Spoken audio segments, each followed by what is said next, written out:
자, 3명 들어왔는데 지금 다 들어온 건가요? 아니요. 4명 더 들어와야 돼요. 아, 4명 남았어요. 그래도 무슨 한 명이 누구지? 예진이, 소윤이, 건이 들어왔거든. 건우는 안 와도 된다며. 그래요? 걔는 지금 4대보험 들어가고 있어서 취업자라며. 음,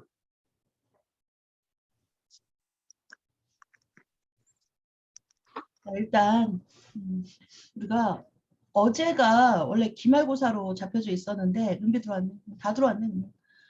자, 우리 오늘 반갑고요. 지금 어제 원래는 그 강의에서 상으로는 어제가 기말고사였는데 우리가 일주일이 그때 연기가 됐을 거예요. 그쵸? 근데 무슨 일이었는지 잘 생각이 안 나는데 일주일이 지금 미뤄져서 다음 주 월요일이 우리가 이 과목이 기말입니다. 그래서 오늘까지 보강이고요. 다음 주 이 시간은 나오세요. 그래도 마지막에는 얼굴 보고 끝내야 되잖아. 근데 너네가 이 수업만 있지? 월요일 날.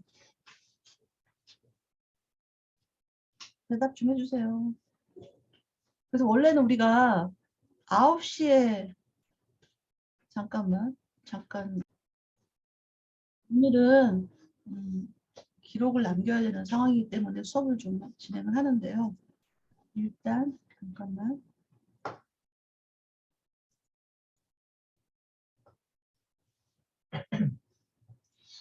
건우도 들어오네. 건우도 들어오고 있고요. 화면 공유를 할게요. 보이나요? 화면에? 네. 네, 슬라이드 보이죠? 자, 오늘은 난 이게 정말 이상해.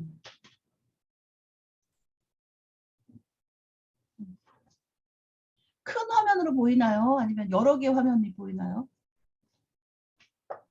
화면이요. 큰 화면으로 보여?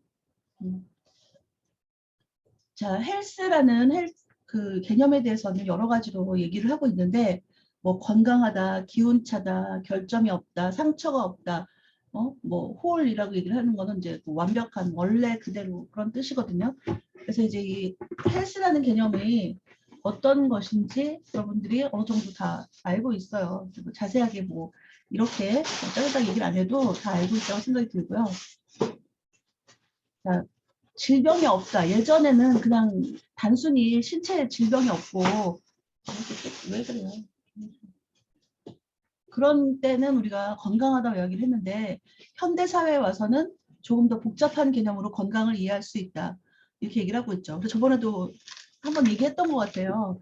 건강하다라는 게 예전에는 신체 검사해서 병이 없는 상태, 그렇죠? 뭐 어디가 아프지 않은 상태를 말했는데 현재는 정신 건강까지도 이야기를 한다라고 이야기를 하고 있어요. 그래서 보건소에서 이번에 우리가 그 진료를 받지는 못했지만 진료를 받게 되면 정신 건강에 대한 우울증 척도 검사까지도 20대에게는 시행을 하고 있더라. 그 얘기를 했었어요. 기억하죠?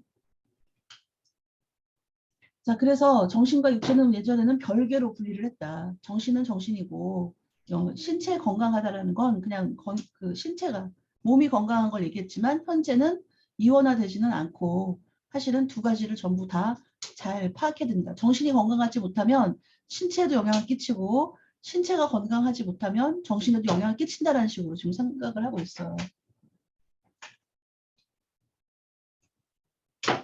잠시만요.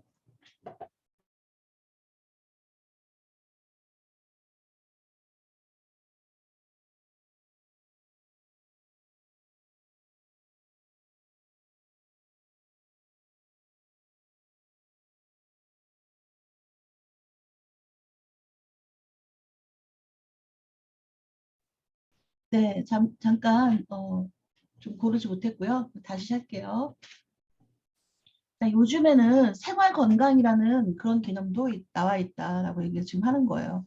그래서 생활 건강은 인간이 사회적 역할을 다하면서 뭐 생활하는 것인 만큼 이렇게 건강을 생활에서 파악을 하고 있다라고 얘기를 하고 있는데 우리가 생활체육이란 말도 들어봤죠. 그래서 무슨 사채과, 뭐 사회체육학과 이런 쪽에서는 생활건강, 생활체육 뭐 이런 거를 굉장히 하나의 분야로 연구하는 게 되게 활발하더라고요. 그래서 몇 년 전부터 단체로 뭐 건강 체조를 한다든지 뭐 일정한 시간에 모여서 그 운동을 하는 거를 많이 접해봤나요, 여러분들은? 보통 주부들이나 집에서 이제 그 특정한 시간을 낼 수 있는 사람들이 초등학교 운동장에 모여서 뭐 운동을 한다든지 그럴 때 생활체육 지도사가 직접 나와서 뭐 여러 가지 그 음악에 맞추어서 간단한 체조나 에어로빅 같은 동작들을 같이 하는 것들을 한 십수년 전부터, 십수년이 뭐죠? 한 20년 전부터도 본 것 같아요. 그래서 우리가 전반적으로 건강하기 위해서 여러 가지 나라에서 또는 사회적으로 그런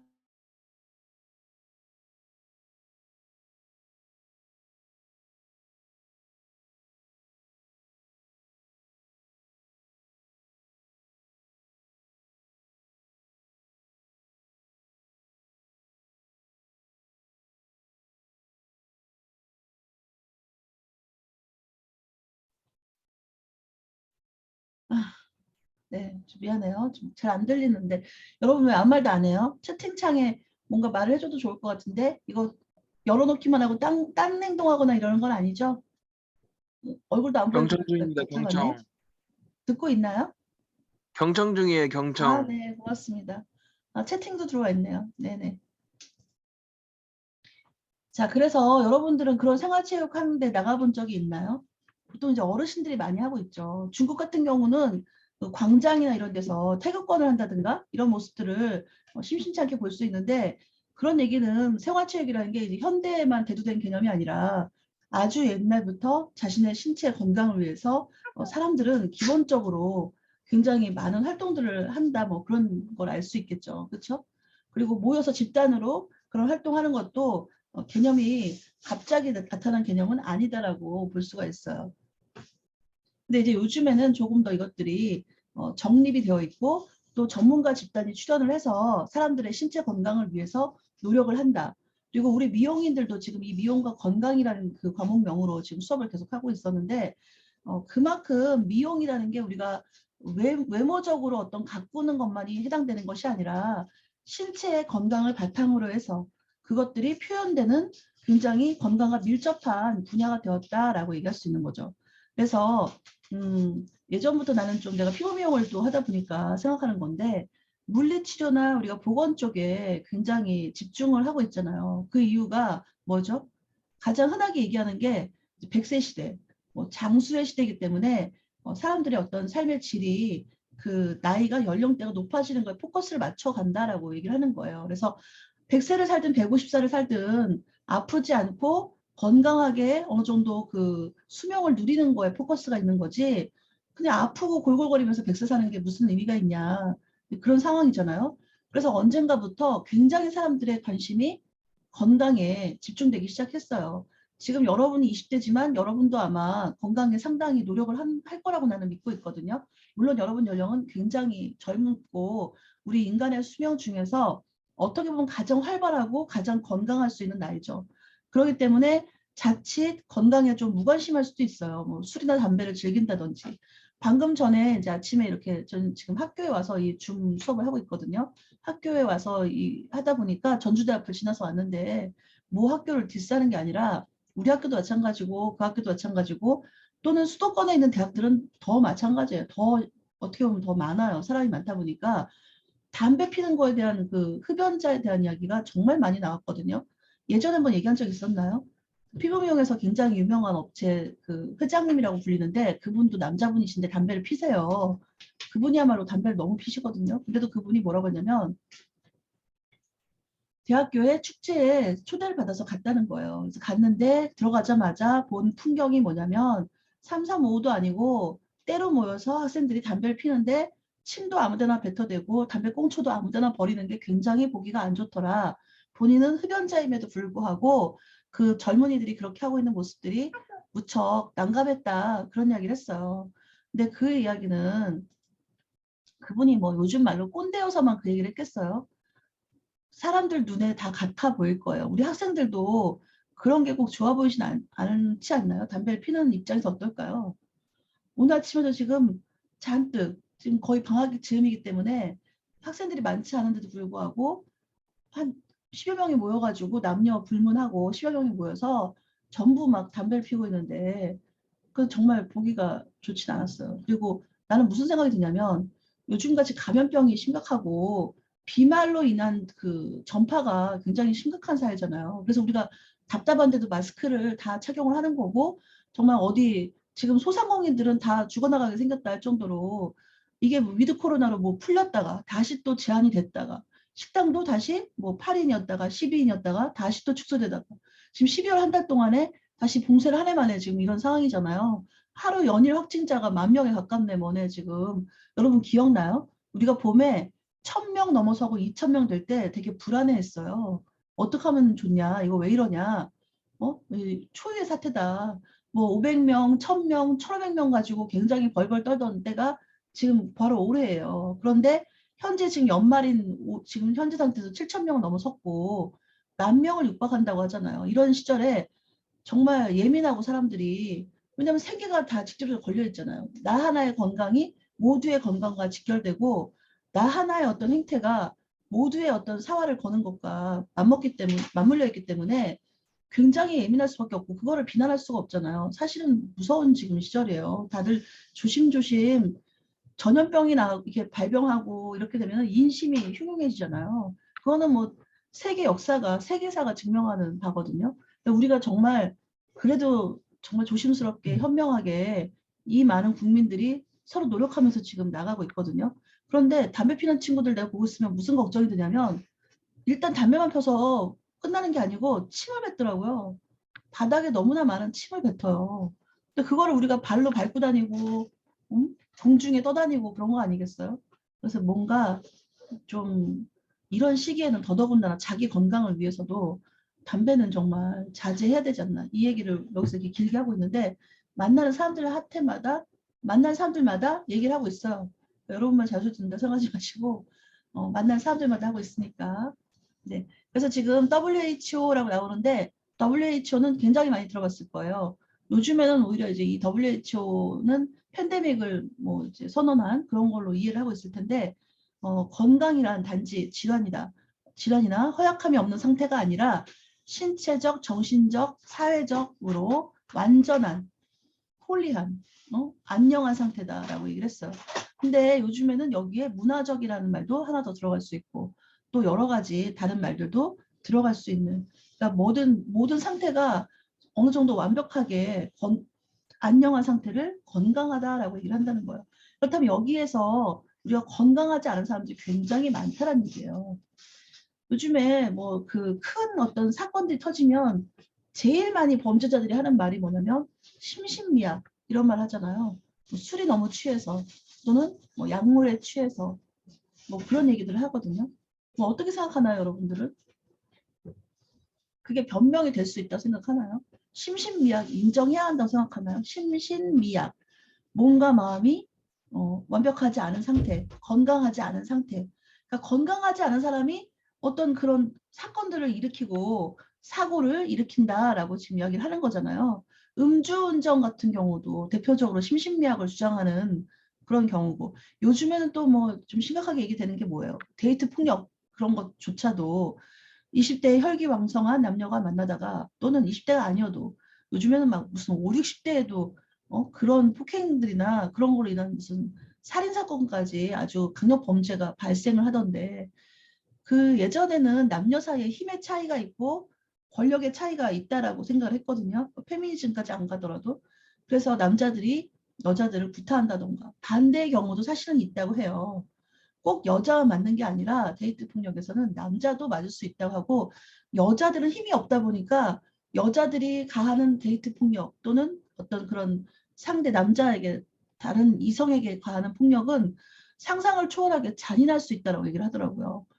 남자들은 뭐 주먹질이 오간다든가 뭐 흉기를 들이댈 수 있겠지만 그런 거겠지만 여자들은 뭐 뜨거운 물을 부어버린다든지 뭐 자고 있을 때 어떤 공격을 가한다든지 더 어떻게 보면 무자비한 힘이 없다라는 것 때문에 한 번 공격을 했을 때 완벽하게 제압을 해야 한다는 생각이 있나 보죠.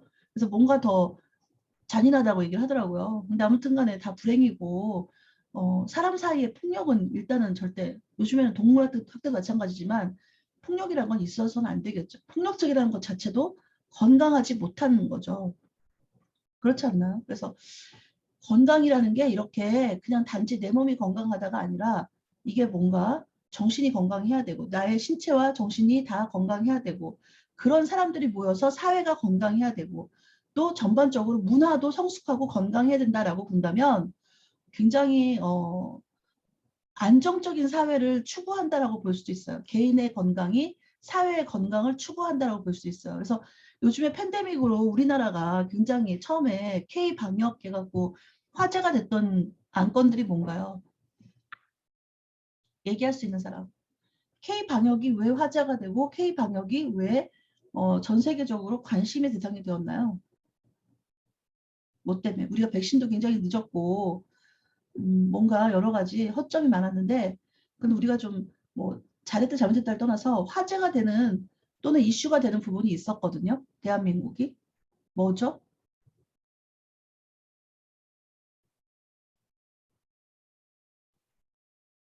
중간중간 나 혼자 떠드는 것 같지 않고 싶어서 질문을 던지고 있어요. 물론 이 자료는 LMS에 다시 띄워서 여러분들이 볼 수 있기 때문에 뭐 두 번, 세 번 볼 수 있겠지만 지금 현재 우리가 줌에 연결되어 있기 때문에 내가 중간중간 질문을 하고 있어요. 어려운 질문인가요? 아니면 생각해 본 적이 없었나요? 잘 모르겠습니다. 네, 우리 건이 고마워요. 나 혼자 있지 않군요. 네, 고맙습니다. 네. 그런 이유는 여러 가지가 있겠지만 내가 생각했을 때는 굉장히 개인 정보를 노출하는 것 또는 오픈하는 거에 대해서 우리가 한마음 한뜻으로 나의 그 개인의 어떤 정보, 개인 정보. 요즘 세상은 개인 정보가 매우 중요하죠. 왜냐면 알다시피 온라인이나 뭐 SNS, 그러니까 이런 어떤 오프라인이 아닌 곳에서 범죄 대상이 될 수 있기 때문에 그렇지 않나요? 그래서 예전에도 우리가 우리의 정보, 뭐 주민등록번호, 휴대폰 번호, 뭐 주소 이런 것들이 다른 나라에 팔린다든가 이랬을 때 경악을 금치 못했잖아요. 대기업에서 이게 해킹당해가지고 팔렸다든가 이런 경우에 우리 굉장히 놀란 적이 많잖아요. 그러면 또 우리가 사실은 보이스피싱이나 여러 가지 사회적 범죄가 있기 때문에 거기에 악용될 소지가 너무 많고 그거 아니어도 홍보 마케팅이라고 하루에도 수차례 전화가 오잖아요. 귀찮을 정도로. 근데 그런 거에 노출되는 거에 대해서 우리나라 사람들이 둔하거나 우리나라가 IT 강국이잖아요. IT 강국인 만큼 그런 거에 오히려 예민해요. 근데 개인정보를 중요하다는 걸 모르는 사람 없어요. 애부터, 아이부터 어른까지 다 알고 있어요. 그런데도 우리가 이런 초유의 사태, 팬데믹이라는 어떤 그 글로벌하고 또 아주 그동안 본 적 없는 이런 초유의 사태를 직면했을 때 우리나라는 일사불란하게 개인정보 유출이라는 거가 문제가 아니고 나의 건강과 사회의 건강이 직결된다는 걸 굉장히 잘 파악하고 있었잖아요. 그래서 식당에 들어갈 때 우리 처음에 어떻게 했나요? 지금도 이제 그런 데가 있지만 장부에다가 번호 쓰죠. 전화번호 쓰는 거 다 썼어요. 그리고 지금도 얼굴 인식까지 해가지고 다 노출시켜주고 정말 뭐 많은 거를 다 제공을 하고 있잖아요. 내 지갑 탈탈 털어가지고 연 것보다도 더 많은 거를 지금 사회에 오픈하고 있어요. 그 이유는 좀 특이하다고 얘기를 할 수 있어요. 다른 나라들은 그런 게 안 되기 때문에 굉장히 초기 대응이 늦었다. 초기에 확진자를 동선 파악이라든지 확진자를 이렇게 연락한다든지 지금 사회적으로 아침마다 우리 뭐 오나요? 재난 문자는 오잖아요. 이런 것들이 물론 우리가 IT가 강하기 때문이기도 하지만 개인정보를 자기들이 동의하고 그 유출하는 거에 동의하기 때문에 이런 게 오잖아요. 근데 이런 사회적 분위기가 굉장히 독특하고 서구 사회에서는 사실은 이제 불가능한 그런 일이라고 하죠. 거기는 지금도 백신 가지고도 싸우잖아요. 백신을 왜 사람들 전체한테 맞아라 마라 강요하냐. 그건 개인 인권 침해다. 뭔가 개인주의가 팽배한 사회이기 때문에 그런 것들이 불가능하고 사회적 연대가 굉장히 어렵죠. 근데 우리는 건강뿐만이 아니라 우리는 수많은 경험이 있어요. 그 여러분은 아마 기억도 안 나고 여러분은 그 시대에 안 태어났을 수도 있어요. 여러분 몇 년생이죠? 2000년생인가요?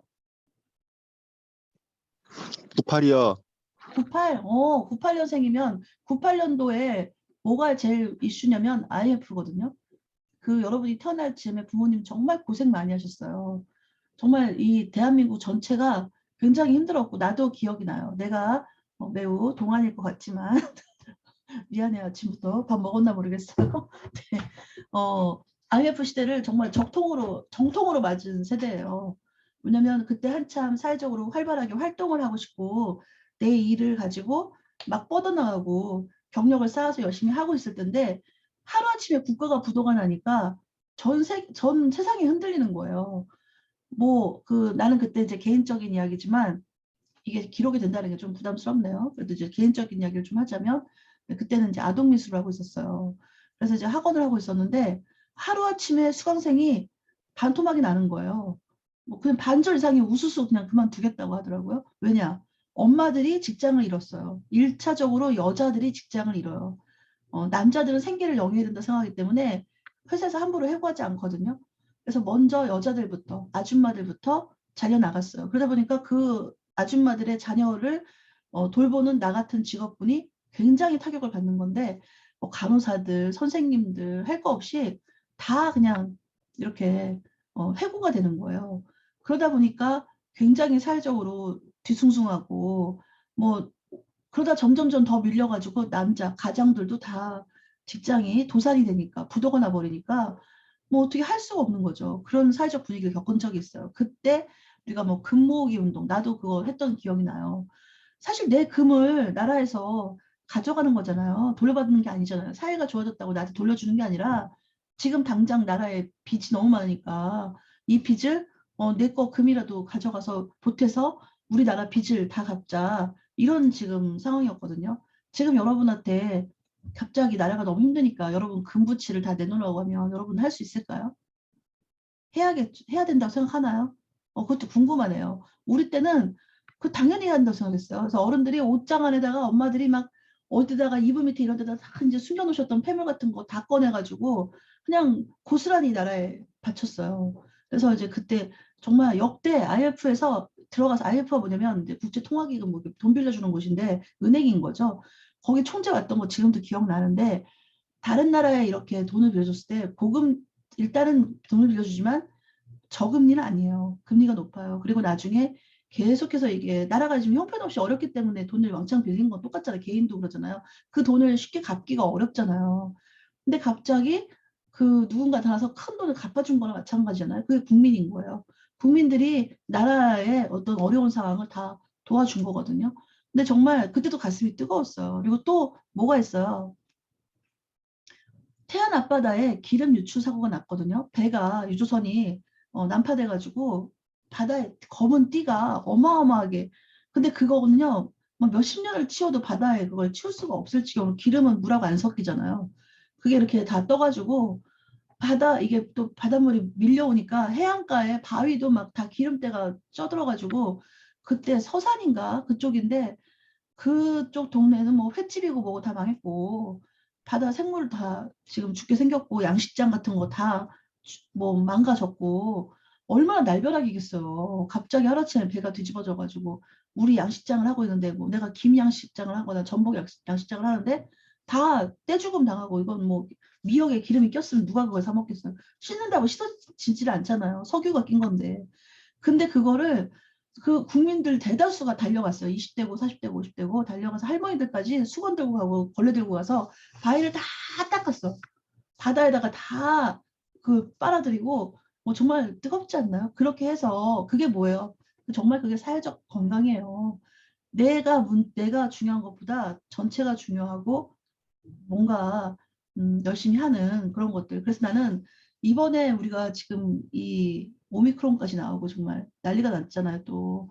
아니, 이게 왜 가면 갈수록 더 하는지 모르겠어요. 작년에는 한 2년이면 끝날까? 20년까지 우리가 버티면 백신 맞고 하면 어느 정도 수그러들고 정리가 되지 않을까? 사실 그랬잖아요. 그래서 지금 10월, 11월 조금 이제 백신이 점점점 활기를 띠면서 우리는 이제 좋아졌다. 우리가 그만큼 똘똘 뭉쳐가지고 방어를 해봤는데 더 좋아지지 그런 생각을 했는데 또 뭔가 이렇게 뚱딴지 같은 변이 바이러스가 계속 나온다고 하니까 뭐 걱정도 되고 지금 오늘 백신 맞은 지 다음 주가 3개월이거든요. 2차까지 맞은 지가. 근데 지금 벌써 3개월째 되는 사람은 문자가 들어왔더라고요. 이제 그 3차 부스터샷 맞으라고. 난 좀 어떻게 할지 모르겠어요, 솔직히. 2차 맞았을 때 좀 많이 힘들었어가지고 3차는 정말 못 맞겠다 그러고 있었거든요. 그래서 3차를 맞으라는 게 조금 부담스럽기도 하고 걱정도 되고 여러분은 2차까지 다 맞고 얼마 안 됐죠? 네, 여러분 3개월 됐어요? 3개월 돼가고 있어요? 한 달 됐습니다. 한 달. 2달 후에 또 맞으라고 하면 어때요? 맞고 싶어요? 전 2차까지 괜찮아서 맞으려고요. 아, 그래, 좋다. 나는 2차 맞았을 때 좀 많이 힘들었어. 4일 만에 3kg가 빠지는 좋은 것 같지만 좋은 게 아니고 그렇게 며칠 만에 그렇게 살이 빠졌다는 얘기는 막 진이 빠진 느낌? 좀 많이 안 좋더라고. 그래서 좀 걱정해요. 3차까지 맞고 싶지 않은데.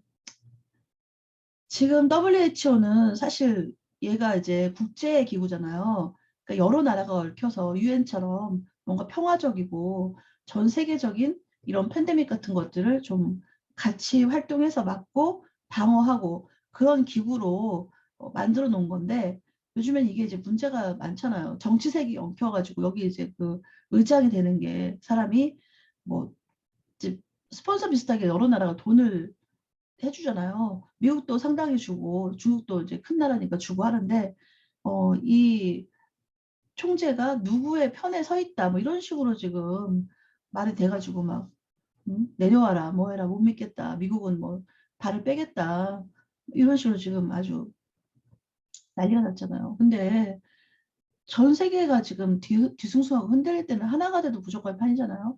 그러면 그렇게 강대국은 강대국이라 치고 약소국가를 대변하고 약소국가들의 어떤 근데 그 약소국이 뭐가 문제냐면 약소국이 인구가 많아요. 예전에 방글라데시, 뭐 인도네시아, 중국 이런 데가 뭐 10억 명이 넘잖아요. 그렇게 인구가 몇 배예요, 우리나라에? 우리나라가 한 5,800만, 6천만 채 안 되는데 그렇게 잡았을 때 중국이 뭐 14억 인구 이렇게 얘기를 하면 우리보다 몇 배인가요? 20배가 넘는 인구잖아요. 우리나라 20배가 넘는 인구들이 있는 나라들이고 지금 뭐 굉장히 근데 그런 나라들이 중국은 이제 조금 이제 많이 올라갔지만 대부분 못 살아요.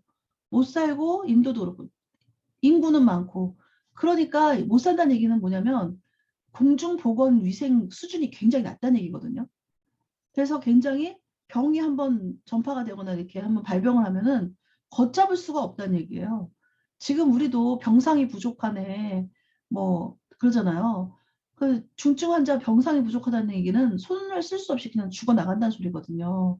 그래서 그 중증 환자를 치료하는 기준도 만약에 1000명, 병상이 1000개인데 1000명이 찼어요. 그런데 환자가 500명이 더 있어요. 그러면 그 500명을 누구부터 해줄 것인가 기준이잖아요. 병원에 먼저 도착한 기준인 건지 아니면 연령대를 제한해서 20대부터 활동을 많이 하고 오래 살아야 될 그리고 경제적 주체가 되니까 20대부터 치료를 할 것인지 아니면 어떤 윤리적인 문제라든가 인류애적인 차원에서 나이가 많고 고령의 환자부터 할 것인지 그럼 고령에서 또 기본적으로 여러 가지 질병을 가지고 있는 사람을 먼저 할 것인지 아닌지 이런 기준들이 다 있을 수 있는데 여기에서도 굉장히 논의가 많이 될 수 있고 엇갈린 관점들이 많다는 얘기예요. 여기서 마이클 셀던의 저스티스라는 걸 마이클 셀던 교수의 샌들 교수의 저스티스라는 책 읽어봤나요? 나 가지고 있는데 그 하버드대에서 대학에서 가르치시는 교수님이신데 여기 EBS에서도 예전에 몇 번 방영을 했고요. 여러분도 좀 한번 관심 있게 책이 그렇게 막 쉬운 편 아니지만 그래도 한 번쯤 읽어볼 만 하거든요. 저스티스, 정의. 근데 거기서 이제 재밌는 게 뭐냐면 하버드에서도 1000명이 넘는 학생들이 그 모여서 이제 그냥 듣는 거예요. 근데 참 재밌는 게 뭐냐면 여기서도 보면 봐봐요. 긍정적으로 정의하였다. 뭐뭐뭐 정의는 우리가 정의라는 말을 굉장히 많이 써요. 학문에서 특히 정의 뭐의 정의? 미용과 건강의 정의, 뭐 미용의 정의, 건강의 정의, 뭐 커트의 정의, 뭐 원데스 커트의 정의, 수도 없이 들어갔을 거예요. 대학 다니는 지금 2년 동안 정말 무슨 정의는 매 시간 첫 번째 때 늘 나오는 게 뭐의 정의거든요. 그럼 그거를 본질을 뭔가 정의한다. 본질을 딱 이렇게 우리의 정의를 제일 먼저 우리를 표현하는 정의를 말한다면 이름도 얘기할 수 있을 거예요. 나는 이제 김은영이라는 이름이 나의 정의가 처음에 첫 정의가 될 수 있는 그런 어떤 엑기스잖아요. 근데 이게 굉장히 많다라는 거예요. 이렇게 또 뭐가 있을까요? 나는 상식이라는 것도 그런 것 같아요. 우리가 상식적이다. 야, 그거 상식 아니야? 뭐 이렇게 하는 게 상식 아니야? 얘기를 하잖아요. 그런데요, 상식이라는 거는 이제 일반적인 생각, 모든 사람들의 공통적인 생각, 누구나 다 그렇게 생각하는 그런 것들이라고 표현할 수 있을 텐데 정말 서로 생각하는 상식이 달라요. 응? 예를 들면 나는 한겨울에 옷을 따뜻하게 입고 뭐 잘 자기를 보호하는 게 상식 아니야? 이렇게 얘기를 할 수 있어요. 그런데 뭐 캐나다나 일본이나 일본에서도 후쿠오카 쪽이 아니 저기 삿포로 쪽이겠죠. 굉장히 추운 나라에서는 오히려 예를 들면 우리는 이제 아이들을 막 싸서 추우니까 옷을 많이 입혀서 뭐 패딩에 뭐에 많이 입혀야 한다 생각하고 나는 내가 이제 그런 쪽인데 내가 추위를 타니까 보온을 해야 된다고 생각하거든요. 그게 상식 아니야? 라고 생각하고 있어요. 그런데 우리 집에서도 그렇게 했고 우리 마을에서도 그렇게 했고 우리 학교에서도 그렇게 하고 내 주변 사람들이 다 나 같은 생각을 하고 있으니까 난 상식적으로 생각하는 거죠. 어떤 한두 명만 애들은 건강하게 키워야 되니까 얇게 입혀야 돼. 그렇게 말을 했어요. 그러면 나는 그 사람이 한두 명이고 적은 소수기 때문에 아우 상식적이지 않은데? 이렇게 말할 수 있거든요. 그런데 추운 나라에서는 반바지에 캐나다 같은 데는 한겨울에도 막 반바지 입고 다니고 그런데요. 그래서 우리나라에 온 캐나다 원어민 교사가 12월 달, 1월 달에 반바지에 맨발로 슬리퍼 신고 온 거예요, 반팔에. 그래고 안 춥냐고? 아니 어떻게 잠바도 없이 양말도 안 신고 이러고 다니냐고? 그렇게 말했더니 우리나라에서는 이게 상식이야. 우리나라에서는 이런 게 뭐 대다수야. 이 정도는 추위도 아니야 이러더라고. 그래서 이게 상식이라는 게 어떤 커뮤니티에서 어떤 조직에서 통용되는 거에 따라서 수많은 상식이 있을 수 있구나. 이제 그게 한번 열리는 거겠죠. 뭔가 이렇게 관점이 열리고 나의 어떤 편협함이 좀 깨어지는 그런 경험이 되겠죠. 그런데 정의란 건 상식보다는 조금 더 무거운 개념이 아닐까? 조금 더 대다수가 동의한 개념이 아닐까? 적어도 정의만큼은 흔들리지 않는 어떤 그런 뿌리와 같은 그런 게 아닐까라고 생각을 했거든요. 그런데 정의도 굉장히 많다라는 거. 정의를 말하는 학자들이 다 다르다는 거, 견해가. 그거를 보고 나는 그 책을 읽기 전에 강의를 이제 영상으로 봤는데 그래서 좀 충격이었어요. 그래서 이게 뭐지 싶어가지고 이제 책을 봤거든요. 그랬더니 굉장히 사람들이 여러 가지가 있겠더라고. 특히 이제 뭐 하나 내가 던져볼게요. 여러분 어떻게 생각하는지. 예를 들어서 내전이 있었잖아요. 지금은 어느 정도 정리가 됐죠. 탈레반과의 어떤 내전, 이건 실화라고 하더라고요. 미군이 파견이 돼서 한 마을에서 작전을 수행을 했어요. 그런데 다 이제 막 마을 사람들을 원래 민간인은 전쟁터에서도 민간인을 사살하거나 이렇게 공격하면 안 되는 거잖아요. 그런데 그게 이제 반인륜적 범죄라고 하는 거잖아요. 그런데 전쟁의 이제 한 복판에서는 어떤 전략상으로도 그렇고 여러 가지 상황에 의해서 이제 폭격이 이제 막 가해지잖아요. 그래갖고 이제 한 마리 쑥대밭이 됐어요. 그런데 작전을 끝내고 이제 그 사막지대 같이 이렇게 생긴 거겠죠? 막 이렇게 작전하고 철수를 하고 있는 미군이 있는데 누구를 만났냐면 웬 어린 소년, 한 11, 12세 된 소년과 양치는 할아버지.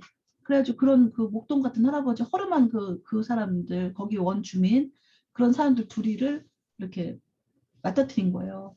그러면 원래 그 군사적으로는요 죽여야 된대요. 알고 있었나요? 난 여자라서 사실 잘 몰랐었는데 거기서 이렇게 나와 있더라고요. 원래 군사 그 작전상은 그렇게 만난 민간인은 죽여야 된대요. 왜냐면 스파이일 수도 있고 또는 스파이가 될 수도 있고 만약에 적군에게 생포가 되거나 해서 미군이 지금 어느 루트로 어디서 만났냐 그걸 알게 되면 후퇴로를 다 들키는 거기 때문에 한두 명이 후퇴하는 게 아니잖아요. 그래서 그런 것들이 다 걸리기 때문에 그런 작전상 그렇게 후퇴다 만난 민간인은 사살이 원칙이라네요. 그런데 이 미군이 자기도 그 또래 아이가 있었던 거예요. 너무 어린 아이고 할아버지고 집에 두고 온 내 자녀가 생각이 나니까 도저히 그 어린아이를 죽일 수가 없었던 거예요. 그래서 그냥 풀어줬어요. 놔주고 후퇴를 했어요. 그런데 스파인 거예요. 그래서 공격을 당해서 이 살려줬던 미군은 다리가 이제 잘려나가고 자기 우리 미군들도 굉장히, 그러니까 우리가 아니죠. 그 미군들은 굉장히 많이 다치고 뭐 폭파되고 난리가 났다는 거예요. 근데 그랬을 때 정의는 무엇인가라고 얘기를 하는 거예요. 죽였어야 하는 게 정의인가? 아니면 어떤 인류애적인 마음으로, 인간적인 마음으로 죽이지 않는 게 정의인가?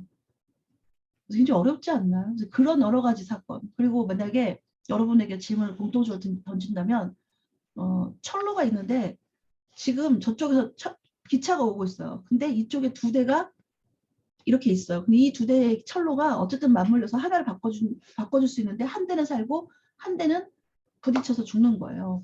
그런 상황일 때 이 한 대에 10명이 타고 있는 그 기차를 충돌하게 할 것인가, 한 명이 타고 있는 기차를 충돌하게 할 것인가.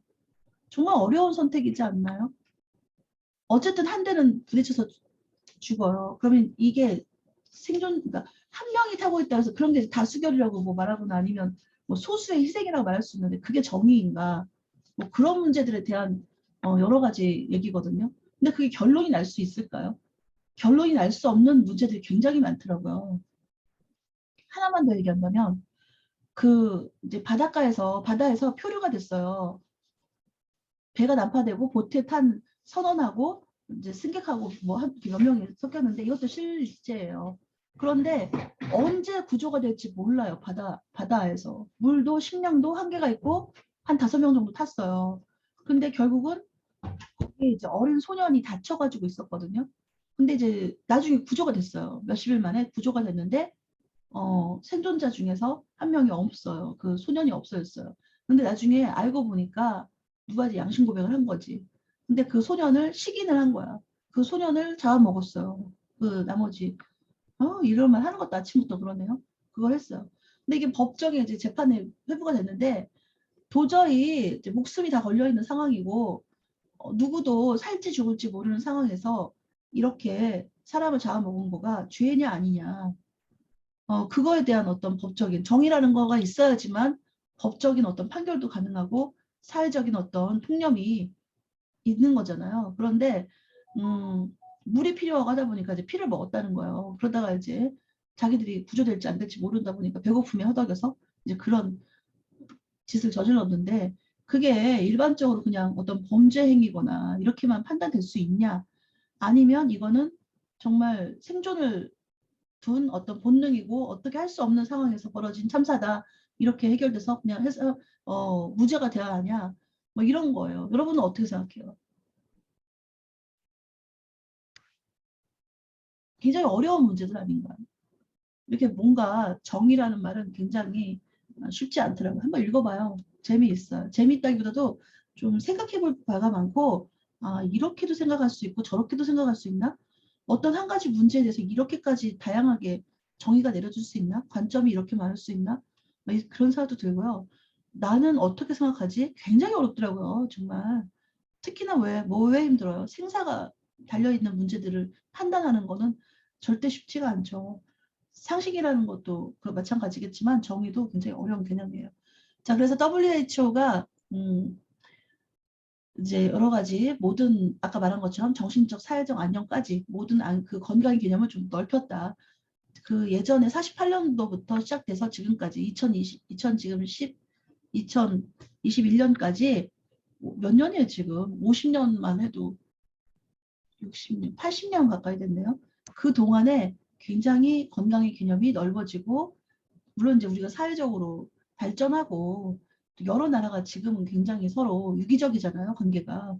어느 한 나라에서 발생하면 공항에서부터 공항이 허브가 되는 거잖아요. 많은 사람들이 모이는 그런 곳인데 얘를 타고 전파가 되는 속도가 매우 빨라졌다는 거죠. 유럽에서 오미크론이 나왔으면 남아프리카 공화국에서 오미크론이 나왔는데 벌써 우리 지금 전북에서 지금 오미크론 N차 감염이 나올 정도로 예전 같으면 서로의 왕래가 자유롭지 않거든요. 교통수단이라든가 이런 게 대륙과 대륙을 넘나드는 게 쉬운 일이 아니기 때문에 질병이 이렇게까지 급속도로 퍼질 일이 아니잖아요. 그런데 지금은 어떤 그 인터넷 같이 어떤 네트워크만이 아니라 지금 현실적으로 물리적으로도 굉장히 활동이 활발하게 왔다 갔다 할 수 있고 넘나듦이 서로 쉽기 때문에 질병도 그만큼 금세금세 퍼진다는 얘기죠. 이제 그거를 조율하고 그런 것들을 한눈에 파악하면서 조율하는 센터가 어떤 그런 개념이 WHO인데 그 WHO가 지금에 와서는 평가가 좋은 측면도 있지만 비판도 상당히 거셀 수 있고 여러 가지 그렇다는 얘기죠. 그럼 어쨌든 지금 뭐 WHO의 어떤 뭐 48년, 57년 이런 얘기를 지금 하고 있어요. 유전적으로나 환경적으로 주어진 조건 하에서 적절한 생체 기능을 나타내고 있는 상태라고 WHO가 57년에 이미 유전, 환경, 요즘 우리의 화두죠. 유전공학. 앞으로는 그 생명공학이 굉장한 지금 AI라든가 요즘에 내가 지금 메타버스에 대한 그 연수를 듣고 있거든요. 여러분도 메타버스 저번에도 내가 얘기했나요? 가상 공간, 가상 현실의 어떤 공간. 그래서 인터넷은 네트워크에 접속을 한다라고 얘기를 하잖아요. 내가 어디에 접속을 해서 들어가서 이렇게 활동을 하는 그래서 관계가 맺어지는 상황이면 메타버스는 스페이스라는 개념인 거예요. 망의 개념, 이렇게 네트워크 조직, 망의 개념이 아니라 스페이스의 개념이라는 거예요. 어떤 스페이스를 만들어두면 그 스페이스에 내가 들어가서 활동을 하는 나 대신에 아바타가 활동을 하는 그게 이제 메타버스의 어떤 필요 조건이라는 거죠. 공간이 있어야 되고 아바타가 있어야 되고 활동이 있어야 되고 뭐 그런 그렇게 얘기를 하더라고요. 좀 흥미롭더라고요. 그래서 요즘에 메타버스로 이렇게 수업하는 물론 이제 그런 거를 코딩을 하거나 메타버스 이런 걸 할 수 있는 스페이스를 만들어주는 곳은 어떤 이제 그 회사가 해줄 수 있겠죠. 그럼 우리가 이렇게 지금 약간 2차원적이잖아요. 내가 이렇게 화면을 보면서 여러분 얼굴도 볼 수도 있겠지만 여러분 보여주지도 않고 내가 내 얼굴 보여주면서 이렇게 하는 거 약간 부담스러울 수 있잖아요. 그런데 여러분이 아바타로 참여를 하면 훨씬 여러분 얼굴이 지금 드러나는 게 아니기 때문에 그 여기 안에서 활동들도 더 활발하게 할 수 있고 또 그런 뭐 조작도 할 수 있고 그리고 카메라가 360도 이렇게 찍는 그 특수 카메라라고 하더라고요. 메타버스 전용.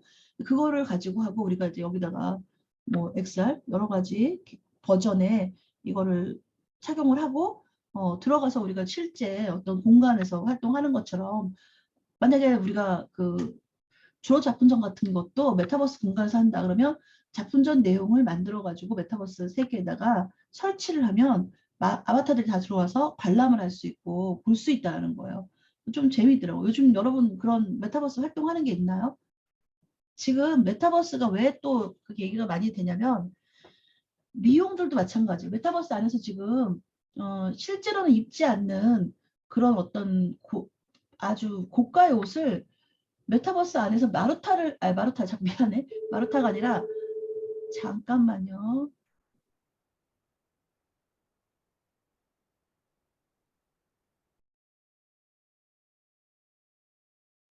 메타버스 안에서 그 옷을 아주 고가의 옷을 500만 원대 이런 것도 사갖고 아바타를 입힌다는 거예요. 그래서 지금 삼성이나 뭐 대기업들이 다 지금 메타버스 세계로 뛰어들어가 있고 또 학교들도 교육들을 이렇게 메타버스 세계 안에서 하는 이런 것들이 지금 활발하게 진행이 되고 있다고 해서 내가 지금 3시간짜리 10일이나 듣는 요즘 정말 연말이라 너무 바쁜데 그걸 지금 듣고 있어요.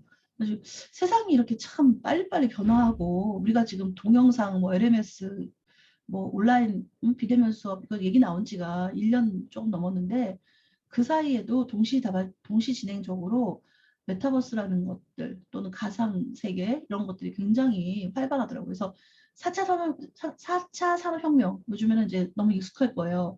벌써 6차까지 지금 개념은 나와 있다고 하더라고요. 그러니까 4차로 끝나는 게 아닌 거죠. 계속 이제 진행이 된다는 거죠. 그런데 3차 산업혁명에서 4차까지 오는 기간보다 4차에서 5차까지 가는 기간들이 점점 짧아지고 점점 이게 굉장히 가속도가 붙어 간다는 게 그런 거죠. 그래서 뭐 자율주행이라든지 자율주행도 뭐 엄청난 속도잖아요, 지금. 이미 자율주행이 시판되고 있는 자동차에 어느 정도 거리 구간 동안은 나도 마찬가지거든. 국산차 타는데도 고속도로 들어가서 60km 이상 되면 이제 제가 자율주행해. 근데 아직도 난 약간 못 믿어가지고요. 내가 이제 좀 이렇게 뭔가 눈 뭐 자거나 뭐 딴짓하거나 이 정도는 아니지만 크루즈라고 하잖아요. 일정 속도 계속 이렇게 달려가는 거 그런 것들도 다 되고 핸들링 같은 것도 다 되고 뭐 그런 것들이 많이 지금 되어 있는데 또 그보다 더 지금은 계속 발전되고 있다고 하더라고요. 그래서 자율주행도 정말 어디까지 갈지 모르겠고 AI도 마찬가지고 빅데이터 시스템 이런 거는 기본이 될 것이고요. 그리고 진짜 가상 공간, 가상 현실이 상당한 질로 지금 발전하고 물론 지금 고가의 장비를 착용해야지만 좀 어지러움이 덜한다든가 좀 그런 시각적인 거 그리고 눈이 좀 나빠질 거라는 거는 그냥 빛을 쏴서 이렇게 뭔가를 다 구현을 하기 때문에 눈이 인체를 위해서 그것도 뭔가 개발되겠죠. 눈을 보호, 안구를 보호하면서 그런 가상현실을 즐길 수 있는 그런 것도 발전하겠죠. 그리고 또 하나 우리가 아주 뭐 자세하게 그렇게까지 드라마틱하게 느끼지는 않고 있지만 생명공학, 그 바이오 테크놀로지 이쪽이 또 상당하다는 얘기죠. 그래서 지금 백신이라든지 또는 이렇게 치료제라든지 생각지도 않았던 바이러스가 계속 출몰을 하고 있거든요. 사스, 메르스, 이번에 코로나까지 계속해서 우리가 본 적 없는, 지금까지 겪어본 적 없는 이런 바이러스에 굉장히 취약하잖아요. 우리가 미용을 다루기 때문에 건강을 다루기 때문에 사람을 한번 생각해 보세요. 사람이 동물에 비해서 뭐 가죽이 살가죽이 두껍기를 합니까? 털이 뭐 몽땅 있어가지고 1차적으로 걸러지는 뭐 그런 걸 합니까? 겨우 이 얇은 피부, 그쵸? 피부도 내가 가르쳐서 알 거야. 정말 얇은 이 피부 조직 하나로 1차 방어선을 구축하고 있을 뿐이고 머리카락이라든지 눈, 속눈썹, 코털 안에 있는 점막, 코털 몇 부분에 있는 그런 이런 모발 가지고 겨우 우리가 이 바이러스 침투를 지금 막아내고 있는 것 뿐인데 옷을 입었다 해서 옷이 뭐 항균 작용을 얼마나 하겠어, 뭘 하겠어. 그렇잖아요. 굉장히 우리가 약해요. 그래서 우리는 1도씨, 2도씨 막 그 온도 차이에도 굉장히 사람들이 무너지는, 건강이 무너지는 상황이잖아요. 예전에 필리핀에서 사람들이 떼죽음을 당했어요. 많이 죽었어요. 근데 뭐냐면 얼어 죽었어. 그러니까 얼어 죽었다는 거지만 추워서 죽었어. 그래서 나는 필리핀이 열대 나라인데 뭘 얼마나 추워졌다는 거야? 뭐 북극만큼 추워진 거야? 뭐 어떻게 사람이 죽어 추워서 동사를 했어? 이 생각을 했어요. 그랬더니 17도야, 17도. 실내 온도 17도 정도에 사람들이 얼어 죽은 거야. 얼었다는 표현 아니고 그냥 추워서 죽었어. 말이 돼요? 지금 17도면요. 지금 우리가 요즘에 몇 도예요? 지금 우리가 17도보다 우리가 좀 더 추울걸, 겨울 날씨가. 그렇잖아요. 실내 온도가 우리가 24도에서 26도 적정하다고 하는데, 겨울엔 그게 안 되니까 온도를 높이는 거잖아요. 근데 거기가 왜 그랬냐면, 사람이 적응하는데 시간이 걸리는 거예요. 1도씨, 1도씨에 적응하는데, 나무들이나 이런 식물계는 1도 적응하는데 50년씩 걸린대요. 근데 갑자기 한 40도, 38도, 뭐 37도 이렇게 이러던 게 17도까지 마이너스 20도 이상 떨어지고 되니까 옷이 있어, 뭐가 있어. 이불도 없어, 옷도 없고 그런 거에 맞는 옷이 없어. 실내 온도도 전혀 냉방만 되지 난방이라는 거는 개념이 없다 보니까 사람들이 추워서 순식간에 그렇게 몸이 적응을 못한 거죠. 그래서 그런 말도 안 되는 다른 나라 사람들이 봤을 때는 좀 추운 날 특히 이런 사람들 봤을 때 이해가 안 되는 그런 아주 불미스러운 비극이 있었어요. 그래서 사람들은 생각보다 우리 인체는요 약해요. 우리가 정교하게 이 환경에 적응해 왔고 정교하게 우리가 그때도 얘기했잖아.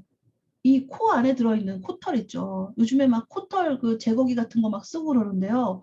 나는 그건 아니라고 봐요. 이런 게 미용과 건강이라고 나는 생각하거든요.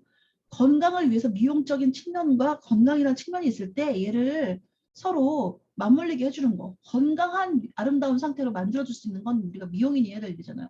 코털 제거기라서 코털을 다 제거하면 됐나 이거죠.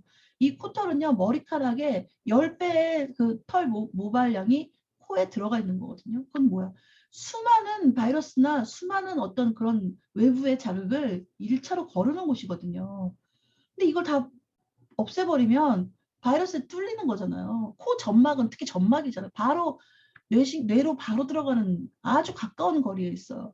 여기를 타고 들어가면 바로 여기로 간다는 얘기예요. 뇌로 들어가면 끝이에요. 뇌하고 심장이 끝나면 우리 인간은 죽잖아요. 뇌사와 심장사잖아요. 물론 우리나라는 심장사를 인정을 하고 뇌사는 인정하지 않아요. 뇌사 상태에서도 호흡은 가능할 수 있기 때문에 이거 심장이 멈추면 호흡이 그냥 끝나는 거잖아. 근데 뇌사일 때는 호흡이 가능하기 때문에 여기를 호스 끼워놓고 산소호흡기 달아놓고 뇌사인데 이제 물어보잖아요. 이걸 뗄 것인가? 그러면 장기 기증도 하고 그러는 거잖아요. 어쨌든 이 뇌로 가는 거에서 바로 코가 일처 관문인데 그렇게 하면 안 된다는 얘기죠. 그래서 그 손톱 닦는 것도 마찬가지고요. 이 손 옆에 거스름이 같은 거 이렇게 띄는 거 있잖아요. 나도 지금 자꾸 본들 자꾸 요즘 겨울이라 일어나니까 그 비타민 C가 부족하고 여러 가지 그런 거잖아요. 수분 물론 이제 핸드크림도 발라주는 것도 좋지만 일단 기본적으로 면역력이 떨어져 있다는 얘기거든요.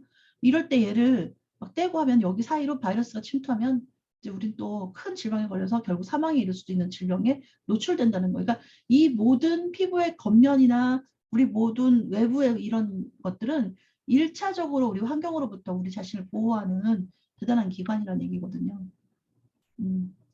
그래서 이제 유전적이다, 환경적이다 이런 것들이 이미 57년도에 이런 말들이 나왔다는 얘기예요. 그래서 지금 유전자 조작 그런 어떤 그 농산물 같은 것들은 굉장히 많이 뭐 수박하고 뭐를 접목시키니 뭐 이렇게 두 가지를 같이 접목시켜서 새로운 어떤 수박만큼 큰 사과를 만든다든지 뭐 그런 거잖아. 그러니까 이 수박의 그 크게 자라는 특성, 뭐 수분이 많은 특성을 다른 거에서 딱 접목을 시켜서 만든다든가 이런 게 유전자 조작이잖아요. 동물 실험도 많이 하고 식물에도 많이 실험을 하고 그러는데 문제는 그게 꼭 윤리적인 것만이 아니라 만약에 개하고 고양이를 뭐 합해놨다. 이게 맞냐 이거지.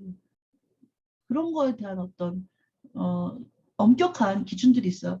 나는 여기서 가장 쇼킹했던 게 뭐냐면 사람의 머리를 그러니까 이제 페이스오프라고 그래가지고 얼굴을 이식하는 수술 들어봤나요?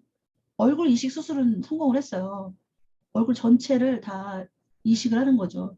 다른 사람의 얼굴을 가지고 오는 거야. 그래서 사용당하는 사형수의 얼굴을 떠가지고 뭐 화상이 너무 심했다거나 질병에 의해서 그러니까 이 얼굴이 함몰되거나 피부가 이제 다 없어지거나 이런 사람들 있잖아요. 거기다가 옮겨서 이거는 옛날에 페이스오프라는 영화도 나왔어요.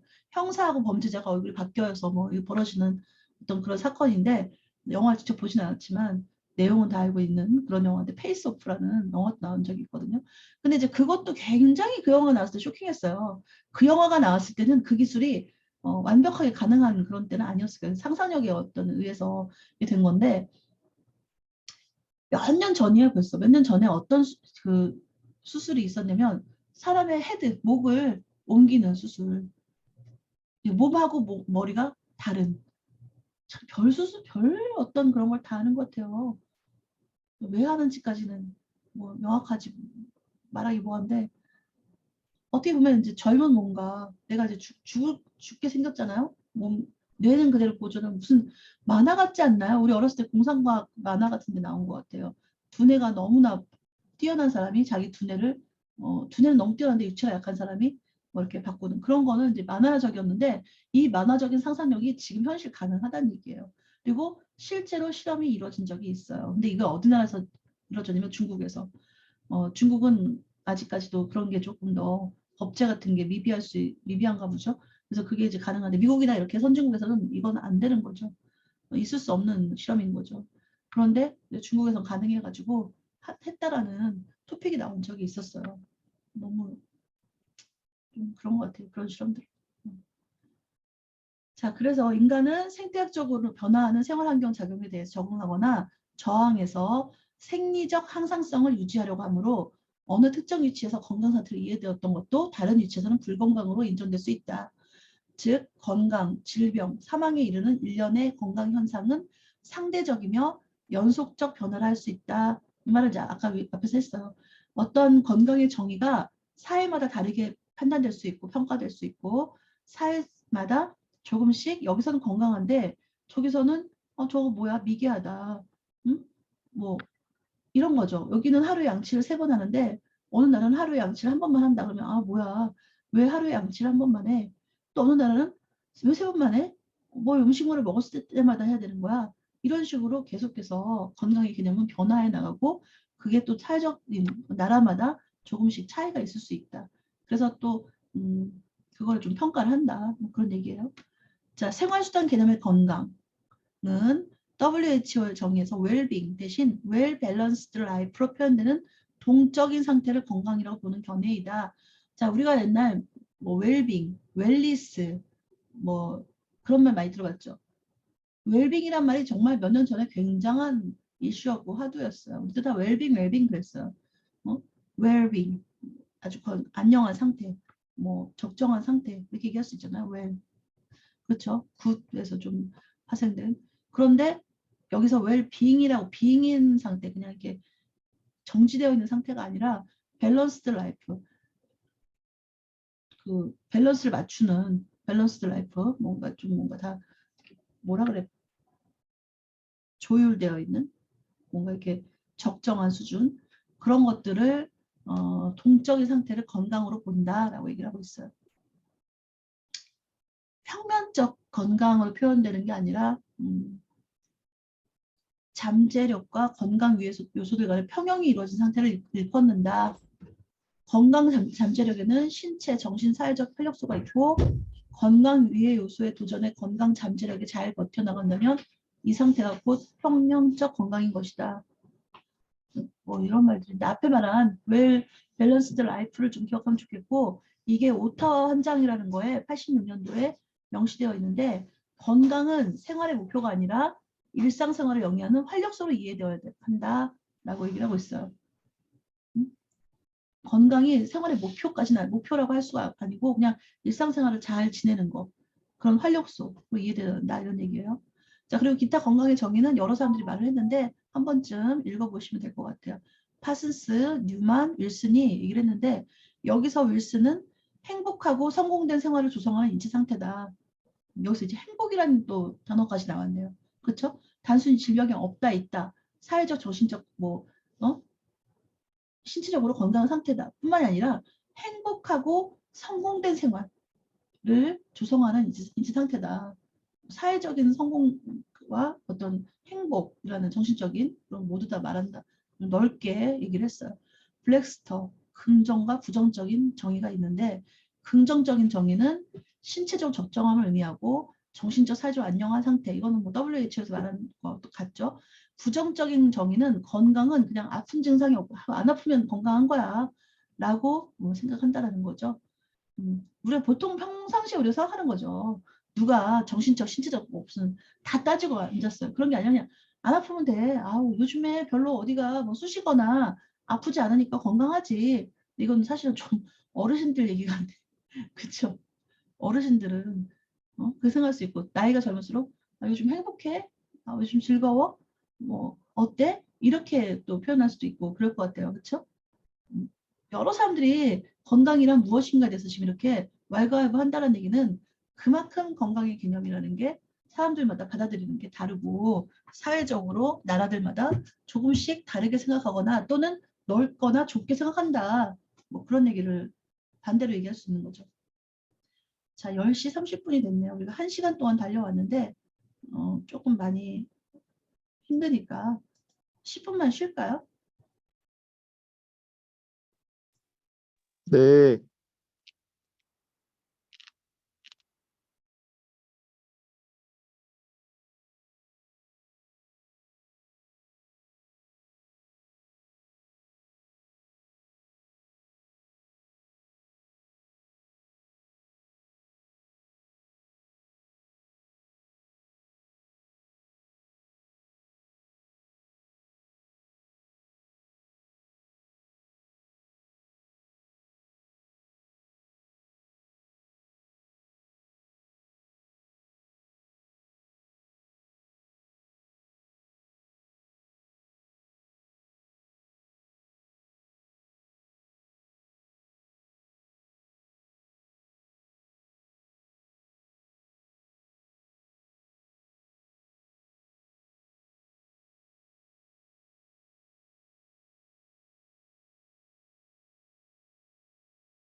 자, 보이죠?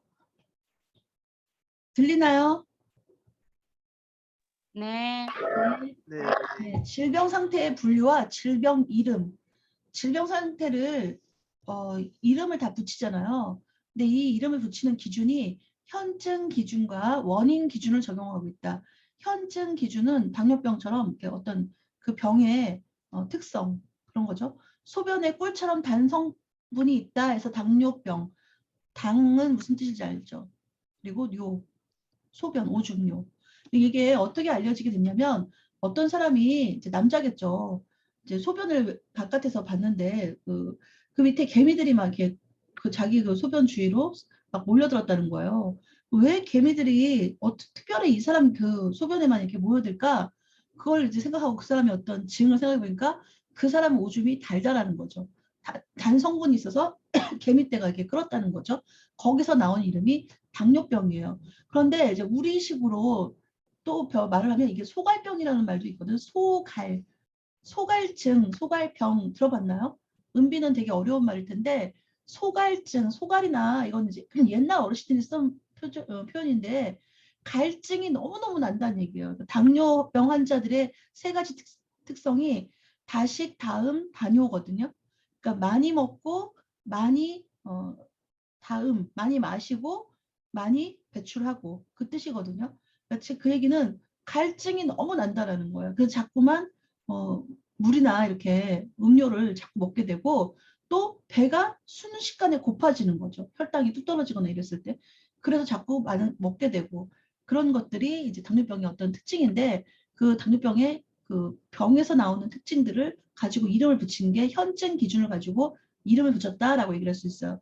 정신지연, 감기, 정신분열병 등의 경우처럼 증상이나 증세, 검사 결과, 행태, 예후 등의 임상적 특징을 기준으로 질병 상태를 분류하고 명명하는 방법을 현증 기준이다라고 얘기를 하고 원인 기준은 그야말로 원인이 되는 어떤 물질이나 어떤 그 균에 따라서 이름을 붙이는 거죠. 장티푸스, 출생외상, 규폐증, 매독, 납 중독처럼 질병 이름에 원인 병원체나 물질 이름이 포함된다. 납 중독에서 뭐 있다 병, 뭐 카드뮴병 뭐 이런 것들 들어봤겠죠? 납이 원인이 되는 병이죠. 그러니까 미량의 중금속이 계속해서 체내에 쌓이면 우리 몸은 물론 우리 몸은 아주 미량의 망간, 아연 뭐 그런 것들이 칼슘은 아니겠지? 철 이런 것들이 들어있어요. 그래서 그것들이 없으면 안 되지만 납은 아니죠. 납이 중독이 되면은 죽음에 이르는 수은 중독, 납 중독 이런 것들은 우리 몸에 질병을 일으킨다. 근데 한때 우리 미용에서 이 납이나 수은을 사용해서 화장품을 만들었다는 거예요. 납이나 수은을 쓰면 가장 큰 특징이 뭐냐면 피부가 하얘져요. 그래서 이거를 박하분이라고 해서 분가루라는 거는 이제 뭐 아주 미세하게 곱게 뭔가를 이제 그 곡물가루 같은 거를 갈 수도 있고 돌가루를 할 수도 있고 요즘에 개념으로 하면 필링도 이런 것들이거든요.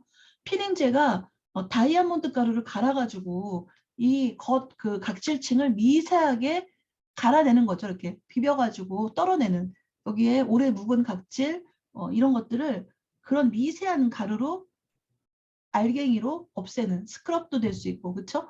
필링도 될 수 있고 그렇게 했었는데 이 박하분에다가 납성분을 갈아가지고 넣거나 크림에다가 납성분을 넣으면은 굉장히 여기가 하얘지는 거예요. 미백 효과가 있는 거예요. 근데 그건 뭐냐면 중독이 될 수 있어서 결국은 이제 썩어 들어가거나 사망이 괴사되는 그런 상태가 될 수 있고 혈관을 막아서 괴사시키는 병이 될 수 있는데 예전에는 이제 그런 걸 모르니까 일단 이제 뭔가를 그렇게 납성분 같은 거를 넣어서 해봤더니 굉장히 피부가 매끈해지고 피부가 굉장히 하얘졌단 말이에요.